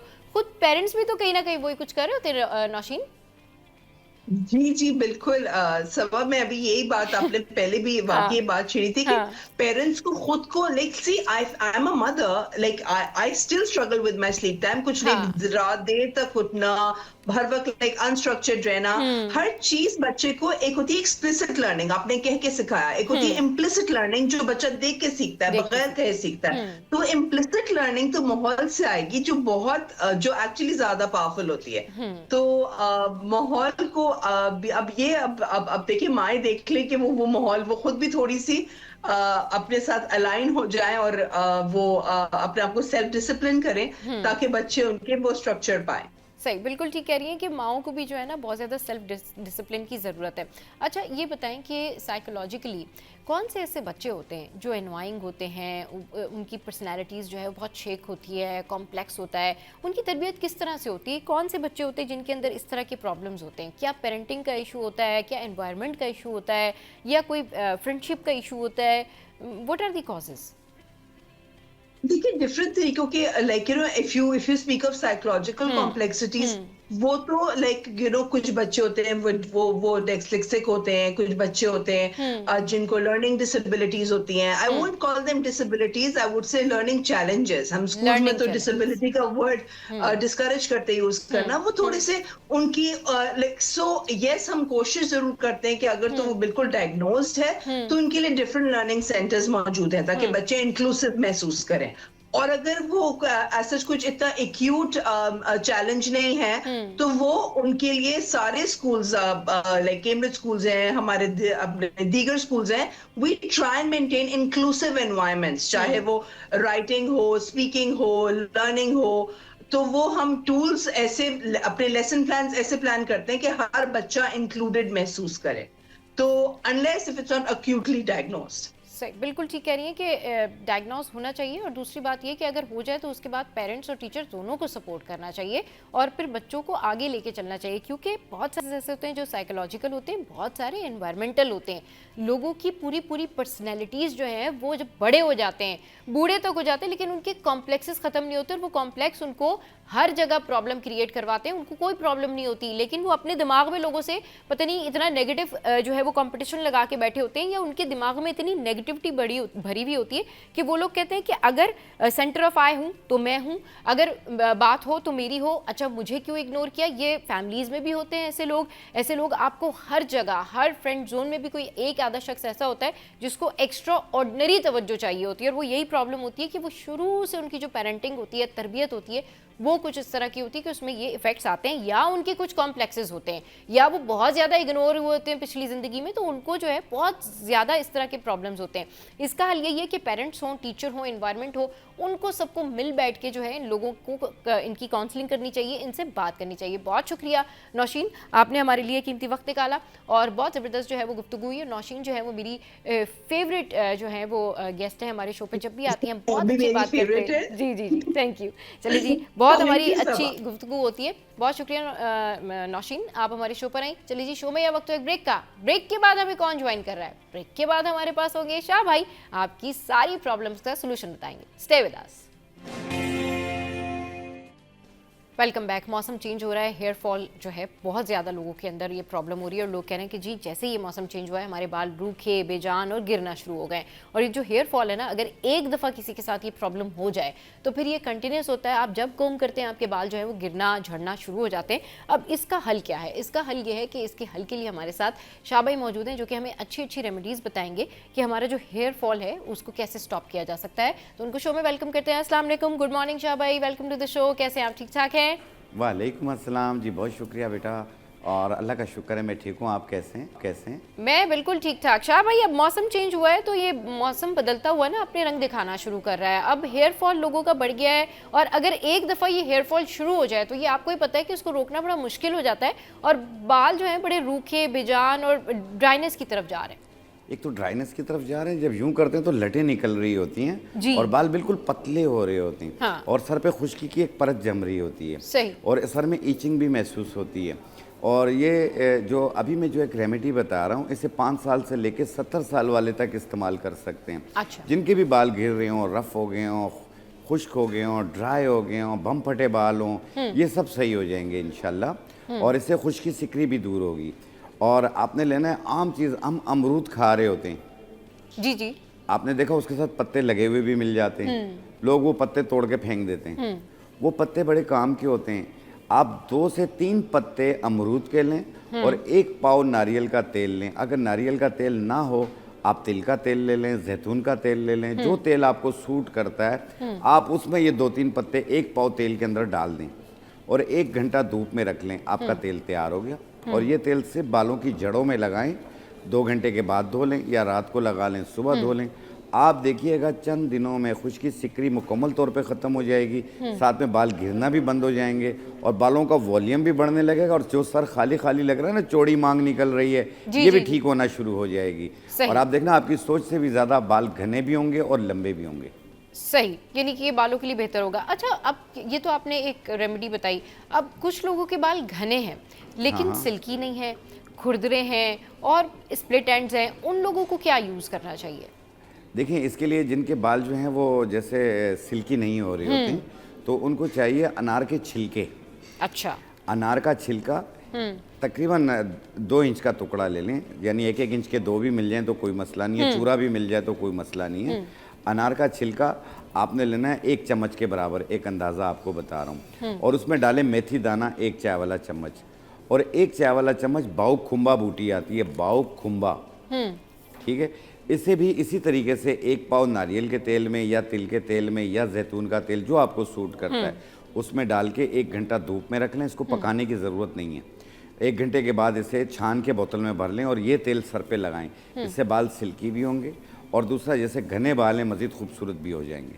सही। अच्छा, इससे बेहतर हो जाएगा। अच्छा, कितने दिन करना है ये? जितना अरसा कर लें, महीना कर लें, 2 महीना कर लें, कोई नुकसानदेह चीज़ नहीं है ये। अच्छा, इसके लिए कोई आमतौर पे रूटीन बना लें। अच्छा शाह भाई, हेयर मास्क जो है मुख्तलिफ ब्रांड्स का, मुख्तलिफ महंगे महंगे हेयर मास्क जो है वो लोग यूज़ कर रहे होते हैं कि जी बालों में हेयर मास्क लगाना है, 15 मिनट लगा के आपने छोड़ देना है। घर की कोई ऐसी रेमेडी है कि घर में कोई ऐसा हेयर मास्क बनाया जा सके जो जिसमें ख़र्चा भी लोगों का कम हो, लोगों को परेशानी भी नहीं हो और आसानी से जो है वो अपने बाल भी उससे बेहतर हो सके उनके? बिल्कुल बिल्कुल। देखें, आप छड़ीला बूटी ले लें। छड़ीला बूटी आप 25 ग्राम ले लें। झरीला बूटी, छड़ीला बूटी, सही, ठीक है, ये 25 ग्राम ले लें। नागर मोथा बूटी 25 ग्राम ले लें। आंवला बूटी 25 ग्राम ले लें। और इसके अंदर आप रीठा जो है वो आप 1 पाव डाल लें, 250 ग्राम। अच्छा। हाँ, इनको मिला के पाउडर बना लें। हाँ। और ये एक बेहतरीन हेयर मास्क बनेगा आपका। पानी में घोलें और सर पे लेप कर लें 15 मिनट के लिए या 10 मिनट के लिए। फिर उसके बाद पानी से सर धोएं आप देखिएगा झाग भी बनेगी, सर साफ भी होगा और बालों के लिए भी ये इसकी नशोनुमा के लिए बहुत बेहतर होगा। अच्छा, मतलब इससे बेहतर हो जाएंगे बाल। इंशाल्लाह। सही। अच्छा शाह भाई, अब क्योंकि हम बालों से रिलेटेड बात कर रहे हैं, अब क्या होता है कि अब घने स्याह चमकदार बाल, अब जब भी ये बात करो ना तो लोगों के जहन में महंगे शैम्पू आते हैं, लोगों के जहन में कंडीशनर है, फिर हेयर मास्क है, हेयर ट्रीटमेंट है।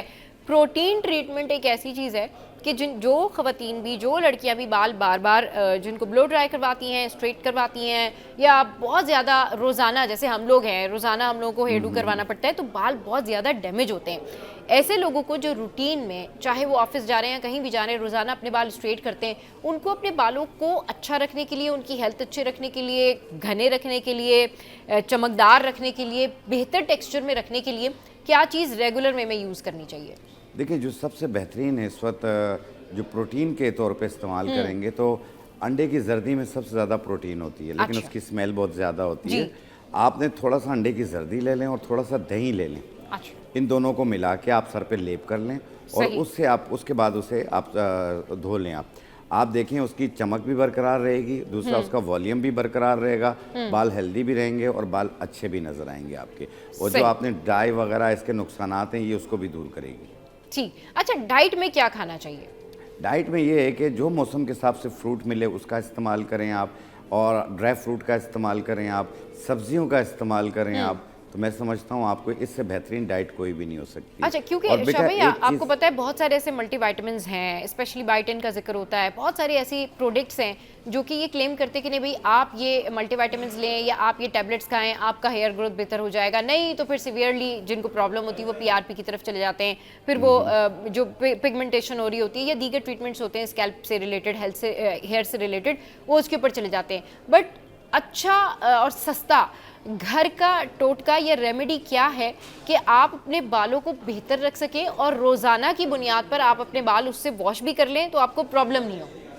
देखिए, एक तो मैंने अभी हेयर डाई और हेयर मास्क वगैरह ये बताया, बिल्कुल रेगुलर वॉश के बारे में बताया ना, ये जो मैंने आपको बताया ना कि जो मल्टीविटामिन्स लोग खा रहे होते हैं, बहुत हैवी मल्टीविटामिन्स होते हैं, उससे उनको स्टमक में भी प्रॉब्लम हो रही होती है, लेकिन just because of that hair fall हो रहा है, उनको उसको स्टॉप करने के लिए वो ले रहे होते हैं हैवी मल्टीविटामिन्स। एक चीज़ मैं बताऊँ आपको, जो सबसे बेहतरीन इस वक्त गाजर मार्केट में बहुत आया हुआ है। अच्छा, इसमें विटामिन ए पाया जाता है। आप गाजर का इस्तेमाल करें, प्लस अगर आपका कैल्शियम और विटामिन डी कम हो रहा है तो आपने सिंघाड़ा लेना है 50 ग्राम, इसके अंदर कैल्शियम बहुत ज़्यादा होती है, और सफ़ेद मूसली ले लें आप, इसमें विटामिन डी मिकदार पाई जाती है। इन दोनों को 50-50 ग्राम लेके मिला के पाउडर बना लें, एक चाय वाली चम्मच 1 गिलास दूध में मिला के पी लें, अगर दूध नहीं है तो 1 कप दही में मिलाकर पी लें, एक टाइम रोज़ाना। आप देखिएगा विटामिन डी और कैल्शियम ये भी पूरी हो रही होगी, बॉडी के मिनरल्स भी पूरे हो रहे होंगे, और ये बालों के लिए भी बहुत ज़्यादा बेहतर है ये, और तमाम जिस्म की दर्दों को भी ये ख़त्म करेगी। सही। अच्छा, बाल लंबे होते हैं लोगों के, लंबे लंबे बाल होते हैं लेकिन घने नहीं होते, ऐसा लगता है जैसे बिल्कुल वो कोई लटें जो है ना वो निकली हुई हैं, उसके लिए क्या करना चाहिए? देखें, एक स्टार्ट में मैंने एक नुस्खा बताया जो नागर मोथा, छड़ीला बूटी, इसका जो मैंने बताया है वही इस पे भी अप्लाई होगा? जी, वो बिल्कुल, ये मैंने कहा ना कि बाल आपके अच्छे हैं, घने हैं, लेकिन उसके अंदर हेल्दी नहीं है, तो इससे हेल्दी भी होंगे और दूसरा चमकदार भी होंगे। सही। अच्छा, सर में खुश्की, अच्छा, सर में चीज में दाने, बेटा एक चीज मैं बताना चाहूँगा, अक्सर लोगों को ऐसे गोल निशान बनते हैं एलोपेशिया, जिसे बाल छड़ कहा जाता है। ये बालों को दाढ़ी पे भी हो जाता है, मूंछ पे भी हो जाता है, सर के बालों पे भी हो जाता है, ऐसे वो सारे बालों को डैमेज करती है। तो ऐसी सूरत के अंदर आपने अंडे की कच्ची जर्दी लेनी है, उसमें 1 चाय वाला चम्मच जो है प्याज का पानी मिलाना है, और आधा चाय वाला चम्मच सुरमा मिलाना है, मिक्स किया, और जहाँ जहाँ पे बाल छड़ के निशान बन गए हैं, जहाँ बाल उड़ गए, वहाँ पे लेप कर लें। ये आधा घंटा रोज़ाना लगाना है 40 दिन तक। आप देखिएगा जो बैक्टीरिया इनके बाल खा रहा होता है वो डैमेज हो जाएगा और वापस बाल उगने शुरू हो जाएंगे वहाँ पे। और ये तमाम लोग इसे यूज़ कर सकते हैं, इसका साइड इफेक्ट कोई भी नहीं है। सही। अच्छा, मैं आपसे पूछ रही थी सर की खुश्की, दाने, इरिटेशन और लोगों को इचिंग होती है वो? हाँ, इसमें खुश्की, उसमें दाने भी निकलते हैं और वो दाने फटते भी हैं सर पे, ठीक है। तो ऐसी सूरत के अंदर आपने लेना है कमेला पाउडर, पंसारी से मिल जाएगा आपको। अच्छा। कमेला पाउडर ले लें, उसे सरसों के तेल में मिला के नरम सा पेस्ट बनाएं और वो सर पे लेप कर लें नहाने से पहले, आधा घंटा पहले। आधा घंटा या 20-25 मिनट लगा रहने दें, फिर उसके बाद सर को वॉश कर लें। 80% खुश्की उससे उसी टाइम पे ख़त्म हो जाएगी और इसके दाने आस्ते आस्ते ख़त्म हो जाएंगे। जब मुकम्मल ठीक हो जाए आप इसे रोक दीजिए। सही, चलिए जी, ठीक है, इस हवाले से मजीद भी बात करेंगे, लेकिन एक छोटा सा ब्रेक लेते हैं। छोटे से ब्रेक के बाद वापस आएंगे, क्वेश्चन को कंटिन्यू करेंगे और शाह भाई से पूछेंगे कि भाई अच्छे बाल जो हैं वो कैसे मुमकिन है, घने से या चमकदार। और साथ साथ आज मैंने ये पूछना है कि जिनके बालों में बार बार ऑयल आ जाता है और बार बार आपको शैम्पू करना पड़ता है, इसका परमानेंट सोल्यूशन क्या है? Stay with us. Welcome back. Remedies पर बात करने से पहले जो है एक बर्थडे विश करते हैं, और ये बर्थडे जो है हमारी एंकर पर्सन शाइस्ता की birthday. Shaista, happy birthday to you, 1000 more to come. आपकी तरफ से आज ट्रीट भी ड्यू है, तो हंसते रहिए, मुस्कुराते रहिए, आज का दिन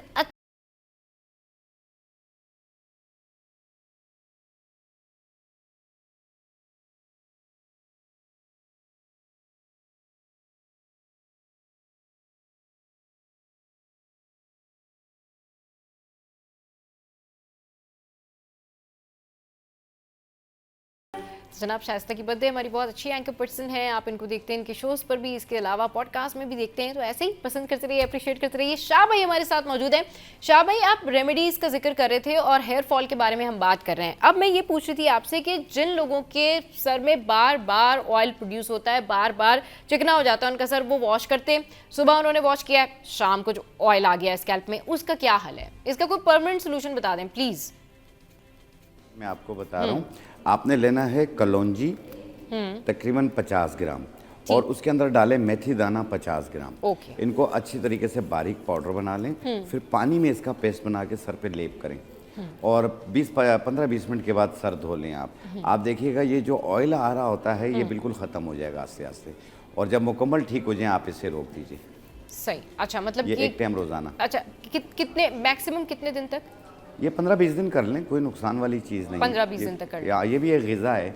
अच्छा शाह भाई, एक और प्रॉब्लम है, और वो ख़वातीन की प्रॉब्लम ये है कि जब वो हेयर कलर करवाती हैं, हेयर डाई करवाती हैं, स्ट्रिकिंग करवाती हैं, या बाकी जो भी वो चीज़ें करवा रही होती हैं, ट्रीटमेंट करवा रही होती है सर में, तो वो ये कहती है कि भाई हमें इस तरह का कोई शैम्पू हम यूज़ करते हैं तो हमारा कलर जो है वो फ़ौरन से ख़त्म हो जाता है। तो कलर को स्टैटिक रखने के लिए क्या कोई रेमेडी है? जैसे कि होता है ना कि अगर किसी के ब्लैक बाल हैं तो वो ऑब्वियसली अगर कोई काला कोला लगा रहा है या कोई और चीज़ें लगा रहा है या कोई भी चीज़ें लगा रहा है तो वो चले जी ब्लैक हो जाते हैं, लेकिन कलर बालों को स्टैटिक रखने के लिए कि उनका कलर ना उतरे, कोई ऐसी रेमेडी है, कोई ऐसी प्रोडक्ट है जो घर में ख़वातीन लगा सकती हैं? नहीं, एक चीज़ मैं आपको बता दूं, देखो एक चीज़ एक एज पे लिमिट करती है। अच्छा। अब हेयर डाई लगाते हैं, हेयर डाई जो होती है वो बालों पे लगती है। अच्छा। जो नीचे से बाल उग रहे होते हैं वो तो वाइट उगेंगे ना। अच्छा, हाँ, वो उनको नज़र आता है कि मेरा कलर जल्दी चला गया, वो कलर जल्दी नहीं गया, आपके नीचे से बाल वाइट निकल आए।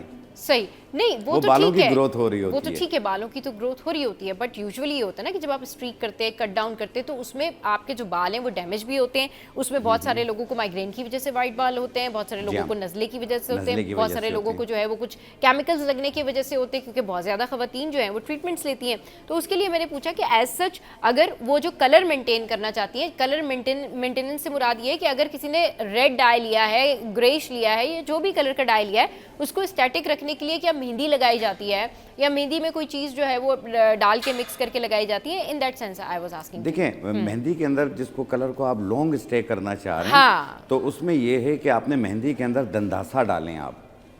अच्छा, हाँ, दंदासा। हाँ। जैसे 1 पाव मेहंदी है आपके पास, तो इसमें 50 ग्राम दंदासा डालें, 50 ग्राम इसमें अनार का छिलका डालें, और 20 ग्राम इसमें मेथी दाना डालें, ताकि बालों में चमक भी रहे। इनको मिला के पाउडर बना लें, फिर ये मेहंदी आप लगाइए। आप देखिए इससे एक लॉन्ग स्टे होगा। बाकी बालों को कलर जैसे ब्लैक करना हो तो वस्मा के पत्ते मिलेंगे आपको, वस्मा के पत्ते। अच्छा, वो पाउडर बना के उसको आप मेहंदी की तरह घोल के लगाएंगे, तो उससे ये है कि ब्लैक डाई देगा आपको, यानी डार्क ब्राउन।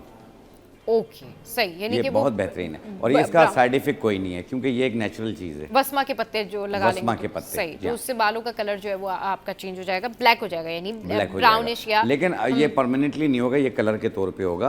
अदरवाइज ये है कि जैसे 35 साल से कम उम्र है, हाँ।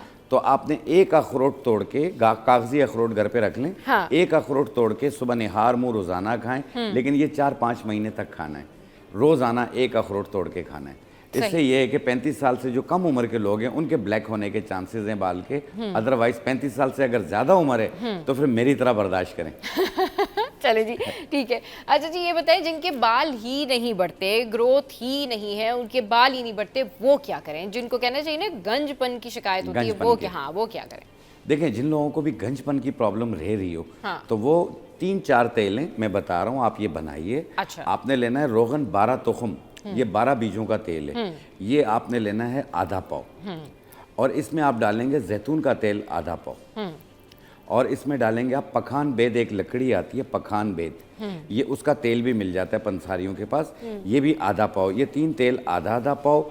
कलौंजी का तेल जो है वो 50 ml यानी 50 ml, एक छटांक, इनको मिला लें। मिलाने के बाद इसके अंदर आप डालेंगे रतन जोत बूटी 1 चाय वाली चम्मच और छड़ीला बूटी 1 चाय वाली चम्मच, डाल के 1 घंटा धूप में रख लें। फिर उसके बाद इसे बोतल में भर लें और ये तेल बालों पे लगाएं। आप देखिएगा ये बालों की रीग्रोथ के लिए बहुत ज़्यादा बेहतर है, गंजपन के असरात को ख़त्म करती है ये। अच्छा। और बाल घने भी करेगी। बाल घने भी करेगी। अच्छा शाह भाई, ये जो आप जितनी भी रेमेडीज बताते हैं, ये कम से कम 15-20 दिन, 3 महीने तक, 2 महीने तक इस तरह से करनी चाहिए? देखें, जो भी चीज़ हम बताते हैं इसे ज़रा मुस्तकिल मिजाजी से यूज़ करें, लेकिन जो बाल गिरना झड़ना ये चीज़ें हैं ना, ये 12-13 दिन लगते हैं बालों में प्रोटीन जाने में, ठीक है। उसके बाद ये उगने शुरू होंगे, पहले गिरना बंद होंगे 10-12 दिनों में, उसके बाद उगने शुरू होंगे। तो फिर आप खुद शौक से लगाएंगे कि मेरे बाल अच्छे होते जा रहे हैं, बढ़ते जा रहे हैं, तो इससे फिर आप कुछ अरसा 2-4 महीने यूज़ कर लें, कोई साइड इफेक्ट नहीं है। अच्छा, यूजुअली लोग ये बात करते हैं कि अंडा, दही और प्याज का पानी जो है ये बड़ा बेनिफिशियल होता है बालों के लिए, सही है? ये इसी तरह लगाया जा सकता है? बिल्कुल लगा सकते हैं। मैंने भी अभी बताया है कि आप अंडे की जर्दी में 1 चम्मच प्याज का पानी और सुरमा मिला के लगाएं, बिल्कुल लगा सकते हैं। दही भी ऐड कर सकते हैं उसमें? दही भी ऐड कर सकते हैं, फुल फ्रॉम कैल्शियम है, लगा सकते हैं। सही, उससे कहते हैं शाइन आती है, चमक आती है बालों में। चमक भी आती है, गिरना भी दूर होते हैं बाल। अच्छा, मतलब मजबूत भी हो जाते हैं, गिरते भी नहीं है, भी हो जाते हैं, बिल्कुल। सही, ठीक है। अच्छा शाह भाई, चलें, अब ये तो हमने बहुत सारी रेमेडीज जो है वो बालों के हवाले से डिस्कस की कि भाई आपकी हेयर ग्रोथ कैसे हो सकती है, हेयर फॉल को कैसे आप प्रिवेंट कर सकते हैं, क्या खाना चाहिए कि हेयर फॉल ना हो, क्या करना चाहिए कि नेचुरल आपके बाल जो हैं वो नेचुरली खूबसूरत रहें, नेचुरली उनकी ग्रोथ हो, डाइट में क्या करें, लाइफस्टाइल कैसे रखें? देखें, एक तो ये है कि अपने आप को कॉन्स्टिपेशन होने ना दें, अच्छा। कब्ज होने ना दें। अगर कब्ज होगी बाल गिरेंगे। डायबिटिक पेशेंट के बाल गिरते हैं, थायराइड पेशेंट के बाल गिरते हैं, पीसीओएस पेशेंट के बाल गिरते हैं, ठीक है। ज़हनी एंजाइटी हो बहुत ज़्यादा, उनके बाल गिरते हैं। और जिनकी नाक बंद हो, गले में बलगम आता हो, रेशा आता हो, उसमें बाल गिरते भी हैं और बाल सफ़ेद भी हो रहे होते हैं। और इस बलगम की वजह से दांत भी ख़राब होते हैं और आँखें भी कमज़ोर हो रही होती हैं। तो देखें, ये कुछ चीज़ें ऐसी होती हैं जो बालों से भी रिलेटेड होती हैं और बॉडी से भी होती हैं। तो कोशिश कीजिए आप सब्जियों का इस्तेमाल करें, जैसे मैंने कहा गाजर आए हुए आजकल, गाजरों का इस्तेमाल कीजिए, और टिंडा तुरई, लौकी, शलजम, ये चीज़ें खाया करें। और आमतौर पे कलेजी पका के खाएं, जिससे खून की कमी भी पूरी हो आपकी। और एक और काम करें कि शाम जैसे सूरज की रोशनी में जी कि आप वॉक करें। आप वॉक अच्छा। करने से आपको बहुत सारा, जब सूरज की रोशनी हल्की हल्की होगी जी। तो बहुत सारा ऑक्सीजन भी मिल जाएगा, बहुत सारी आपको विटामिन डी भी मिल जाएगी। सही। और अगर सूरज गुरूब होने के बाद आप वॉक करेंगे तो आपको ऑक्सीजन भी नहीं मिलेगा, आपको विटामिन डी भी नहीं मिलेगा, सिर्फ कार्बन डाइऑक्साइड मिलेगा। सही। अच्छा शाह भाई, अभी जिस तरह से आपने बताया ना, बहुत आपने परफेक्ट जो है वो डाइट बताई है लोगों के लिए कि उनको इस तरह से लाइफस्टाइल रखना चाहिए, लेकिन यूजुअली लोग केयरलेस होते हैं, यूजुअली लोग अपना लाइफस्टाइल उस तरह से मेंटेन नहीं करते। अब आपने डायबिटीज़ का जिक्र किया, थायराइड का जिक्र किया, साथ साथ बलगम के हवाले से भी आपने बताया। लोगों को ये नहीं पता होता कि बलगम भी इतना इफेक्टिव है। अब क्या होता है कि मैं थोड़ा सा बलगम के हवाले से ना बच्चों, बुजुर्गों की स्पेशली बात करना चाहूँगी कि बच्चों में भी और बुजुर्गों में भी स्पेशली बलगम बहुत ज़्यादा होता है, स्पेशली जो बेड पे होते हैं। तो वो उनके लिए क्या कोई रेमेडी है कि उनको ऐसा क्या करें कि वो उनका जो बलगम है ये इशू इनका सॉल्व हो जाए, ये मैटर इनका सॉल्व हो जाए? देखें, एक तो बच्चों में जो आ जाती है वो विरासत से आती है। अच्छा। जैसे वालिदैन में अगर किसी को सांस, दमा या साइनसाइटिस की प्रॉब्लम हो या एलर्जीज हो, तो वो बच्चों में भी आती है, वो काफ़ी तंग करती है। सही। ठीक है। ऐसी सूरत में जैसे 7 साल से कम उम्र के बच्चे हैं, उन्हें तो फौरी तौर पर अपने चाइल्ड स्पेशलिस्ट का मशवरा साथ में जारी रखिए, ताकि ये पीरियड गुजर जाए। जब ये पीरियड गुजर जाएगा तो फिर वो बड़ा हो जाएगा, फिर ये आस्ते आस्ते तकलीफ कम हो जाती है। एक होती है नाक की हड्डी बढ़ जाती है, बाद लोगों को मस्सा बढ़ जाता है, आंखों नाक में गोश्त बढ़ जाता है। उसकी वजह से अगर एक सेट करवट लेते हैं तो एक नाक बंद होती है, दूसरी सेट करवट लेते हैं तो दूसरी नाक बंद हो जाती है। तो इसको ठीक करने के लिए और इस मस्से को और इस नाक की हड्डी को ठीक करने के लिए आपने लेना है गाउजुबान के पत्ते, ये पंसारी से मिल जाएंगे। बरगे गाउजुबान 1 चाय वाला चम्मच, मुलेठी आधा इंच का टुकड़ा, इसे 1.25 कप पानी में डाल के उबाल लें, कहवा बन गया। 1 टाइम रोजाना पिएं और ये कुछ अरसा इस्तेमाल कर लें, जैसे महीना 40 दिन कर लें आप। नाक तो आपकी पहले दिन ही खुल जाएगी, आस्ते आस्ते ये हड्डी भी अपनी नॉर्मल होना शुरू हो जाएगी। जब मुकम्मल ठीक हो जाए आप इसे रोक दीजिएगा। वैसे नाक में डालने के लिए एक ड्रॉप मिलेगा आपको, साइनस नोजल ड्रॉप। अच्छा। ये 2 कतरे सुबह 2 कतरे शाम नाक में डालें। अच्छा अच्छा, सही। और बुजुर्गों के लिए, जो बुजुर्ग होते देखिए हैं, ये बुजुर्ग भी इस्तेमाल कर अच्छा, सकते दोनों हैं, सब इस्तेमाल इसे यूज कर सकते हैं। सही। आमतौर पे अगर खांसी बलगम बहुत ज्यादा हो हाँ। रहा है, सीने में खुर खुर हाँ, की आवाज बिल्कुल, आ रही है, हाँ। तो फिर काली किशमिश ले लें 10 दाने। अच्छा ये हर किस्म की खांसी को भी दूर करते हैं। काली किशमिश 10 दाने 1.25 कप पानी में डाल के उबाल लें, कहवा बन गया। 1 कप सुबह 1 कप शाम बना के पिए, दिन में 2 बार, सिर्फ 3 दिन पी लें, इंशाल्लाह बिल्कुल ठीक हो जाएंगे। बिल्कुल ठीक हो जाएंगे, सही है। इससे यानी काली किशमिश, काली किशमिश, ठीक है। इसका अच्छा, कहवा बना के पिएं। उसका कहवा बना के पी लें। अच्छा, कहवा से मुझे याद आया कि अब क्योंकि सीजन चेंज हो रहा है शाह भाई, और इस सीजन में जो ये हेयर फॉल है ये भी बहुत बढ़ रहा है। इसी तरह लोगों को हेल्थ का इशू भी हो रहा है, इसी तरह जो स्टमक की कंडीशन है वो भी चेंज हो रही है, क्योंकि लोग अब चाय से अब इस तरफ आ रहे हैं ठंडे की तरफ। अभी आप देखें यूजुअली लोगों ने जो है वो पंखे भी चला लिए हैं, लोगों ने अब ये एज्यूम कर लिया कि नीचे गर्मियाँ आ गई हैं। अब जब सीज़न चेंज होता है ना, तो फिर वायरल इन्फेक्शन भी होता है, लोगों को ठंडा गर्म भी लगता है, दांतों में भी प्रॉब्लम होती है। तो थोड़ा सा वायरल इन्फेक्शन से बचने के लिए, इम्यूनिटी को बेहतर करने के लिए कोई ऐसा फूड, कोई ऐसी डाइट बताएं कि लोग एनर्जेटिक फील करें और इसका थोड़ा इफेक्ट कम हो। देखें ये हम जैसे सर्दियों से गर्मियों की तरफ जा रहे हैं, हाँ। तो इसमें बहुत सारे इम्यूनिटी जो है ना आपकी वो सुस्त होती है, हाँ। तो हर बीमारी आप पे अटैक करती है, बड़े नाजुक हो जाते हैं। तो ऐसी सूरत में इम्यूनिटी को बूस्ट करने के लिए सबसे बेहतरीन है कलौंजी। कलौंजी को साफ कर लें, साफ करने के बाद उसे धो लें आप। अच्छा। धोने के बाद इसे पंखे के नीचे रखेंगे ना, कपड़े में छान के, तो पानी हट जाएगा, कलौंजी रह जाएगी। जब पंखे के नीचे रखेंगे तो 1 घंटे में ये बिल्कुल ड्राई हो जाएगी। फिर इसमें 2-3 लीमू निचोड़ लें। अच्छा, ठीक है, जैसे 100 ग्राम आपने कलौंजी ली, उसको धोने के बाद उसमें 2-3 लीमू निचोड़ लें। फिर उसके बाद इसे ड्राई कर लें, खुश्क कर लें, और इसकी 1 चुटकी 1 चम्मच शहद में मिला के खाएं सुबह निहार मुंह। 1 चुटकी, आप देखिएगा आपका पूरा दिन अच्छा गुजरेगा और आप पे बीमारियां भी कम अटैक करेंगी। सही। कोते मुदाफियत आपकी बहुत अच्छी हो जाएगी, इम्यूनिटी बूस्टर है और बहुत बेहतर हो जाएगी इम्यूनिटी। बहुत शुक्रिया, बहुत शुक्रिया शाह भाई, आपने हमारे शो के लिए वक्त निकाला, आप हमारे स्टूडियोज आए, हमें ज्वाइन किया और अच्छी रेमेडीज़ जो है वो आपने हमारे साथ में शेयर की। और शाह भाई की जितनी भी रेमेडीज़ होती हैं मस्त से कि आप लोग ज़रूर इसको ट्राई करें घर पे, आपके लिए बहुत बेनिफिशियल है, आपको बहुत ज़्यादा फ़ायदा होता है। अच्छा जी, शो का टाइम एंड अप हो गया है। आज के शो से फिलहाल इतना ही। इसका फीडबैक हमारे सोशल साइट पर, सिटी 21 की सोशल साइट पर आप दे सकते हैं। तो हंसते रहिए, मुस्कुराते रहिए, कीप वॉचिंग City at 10।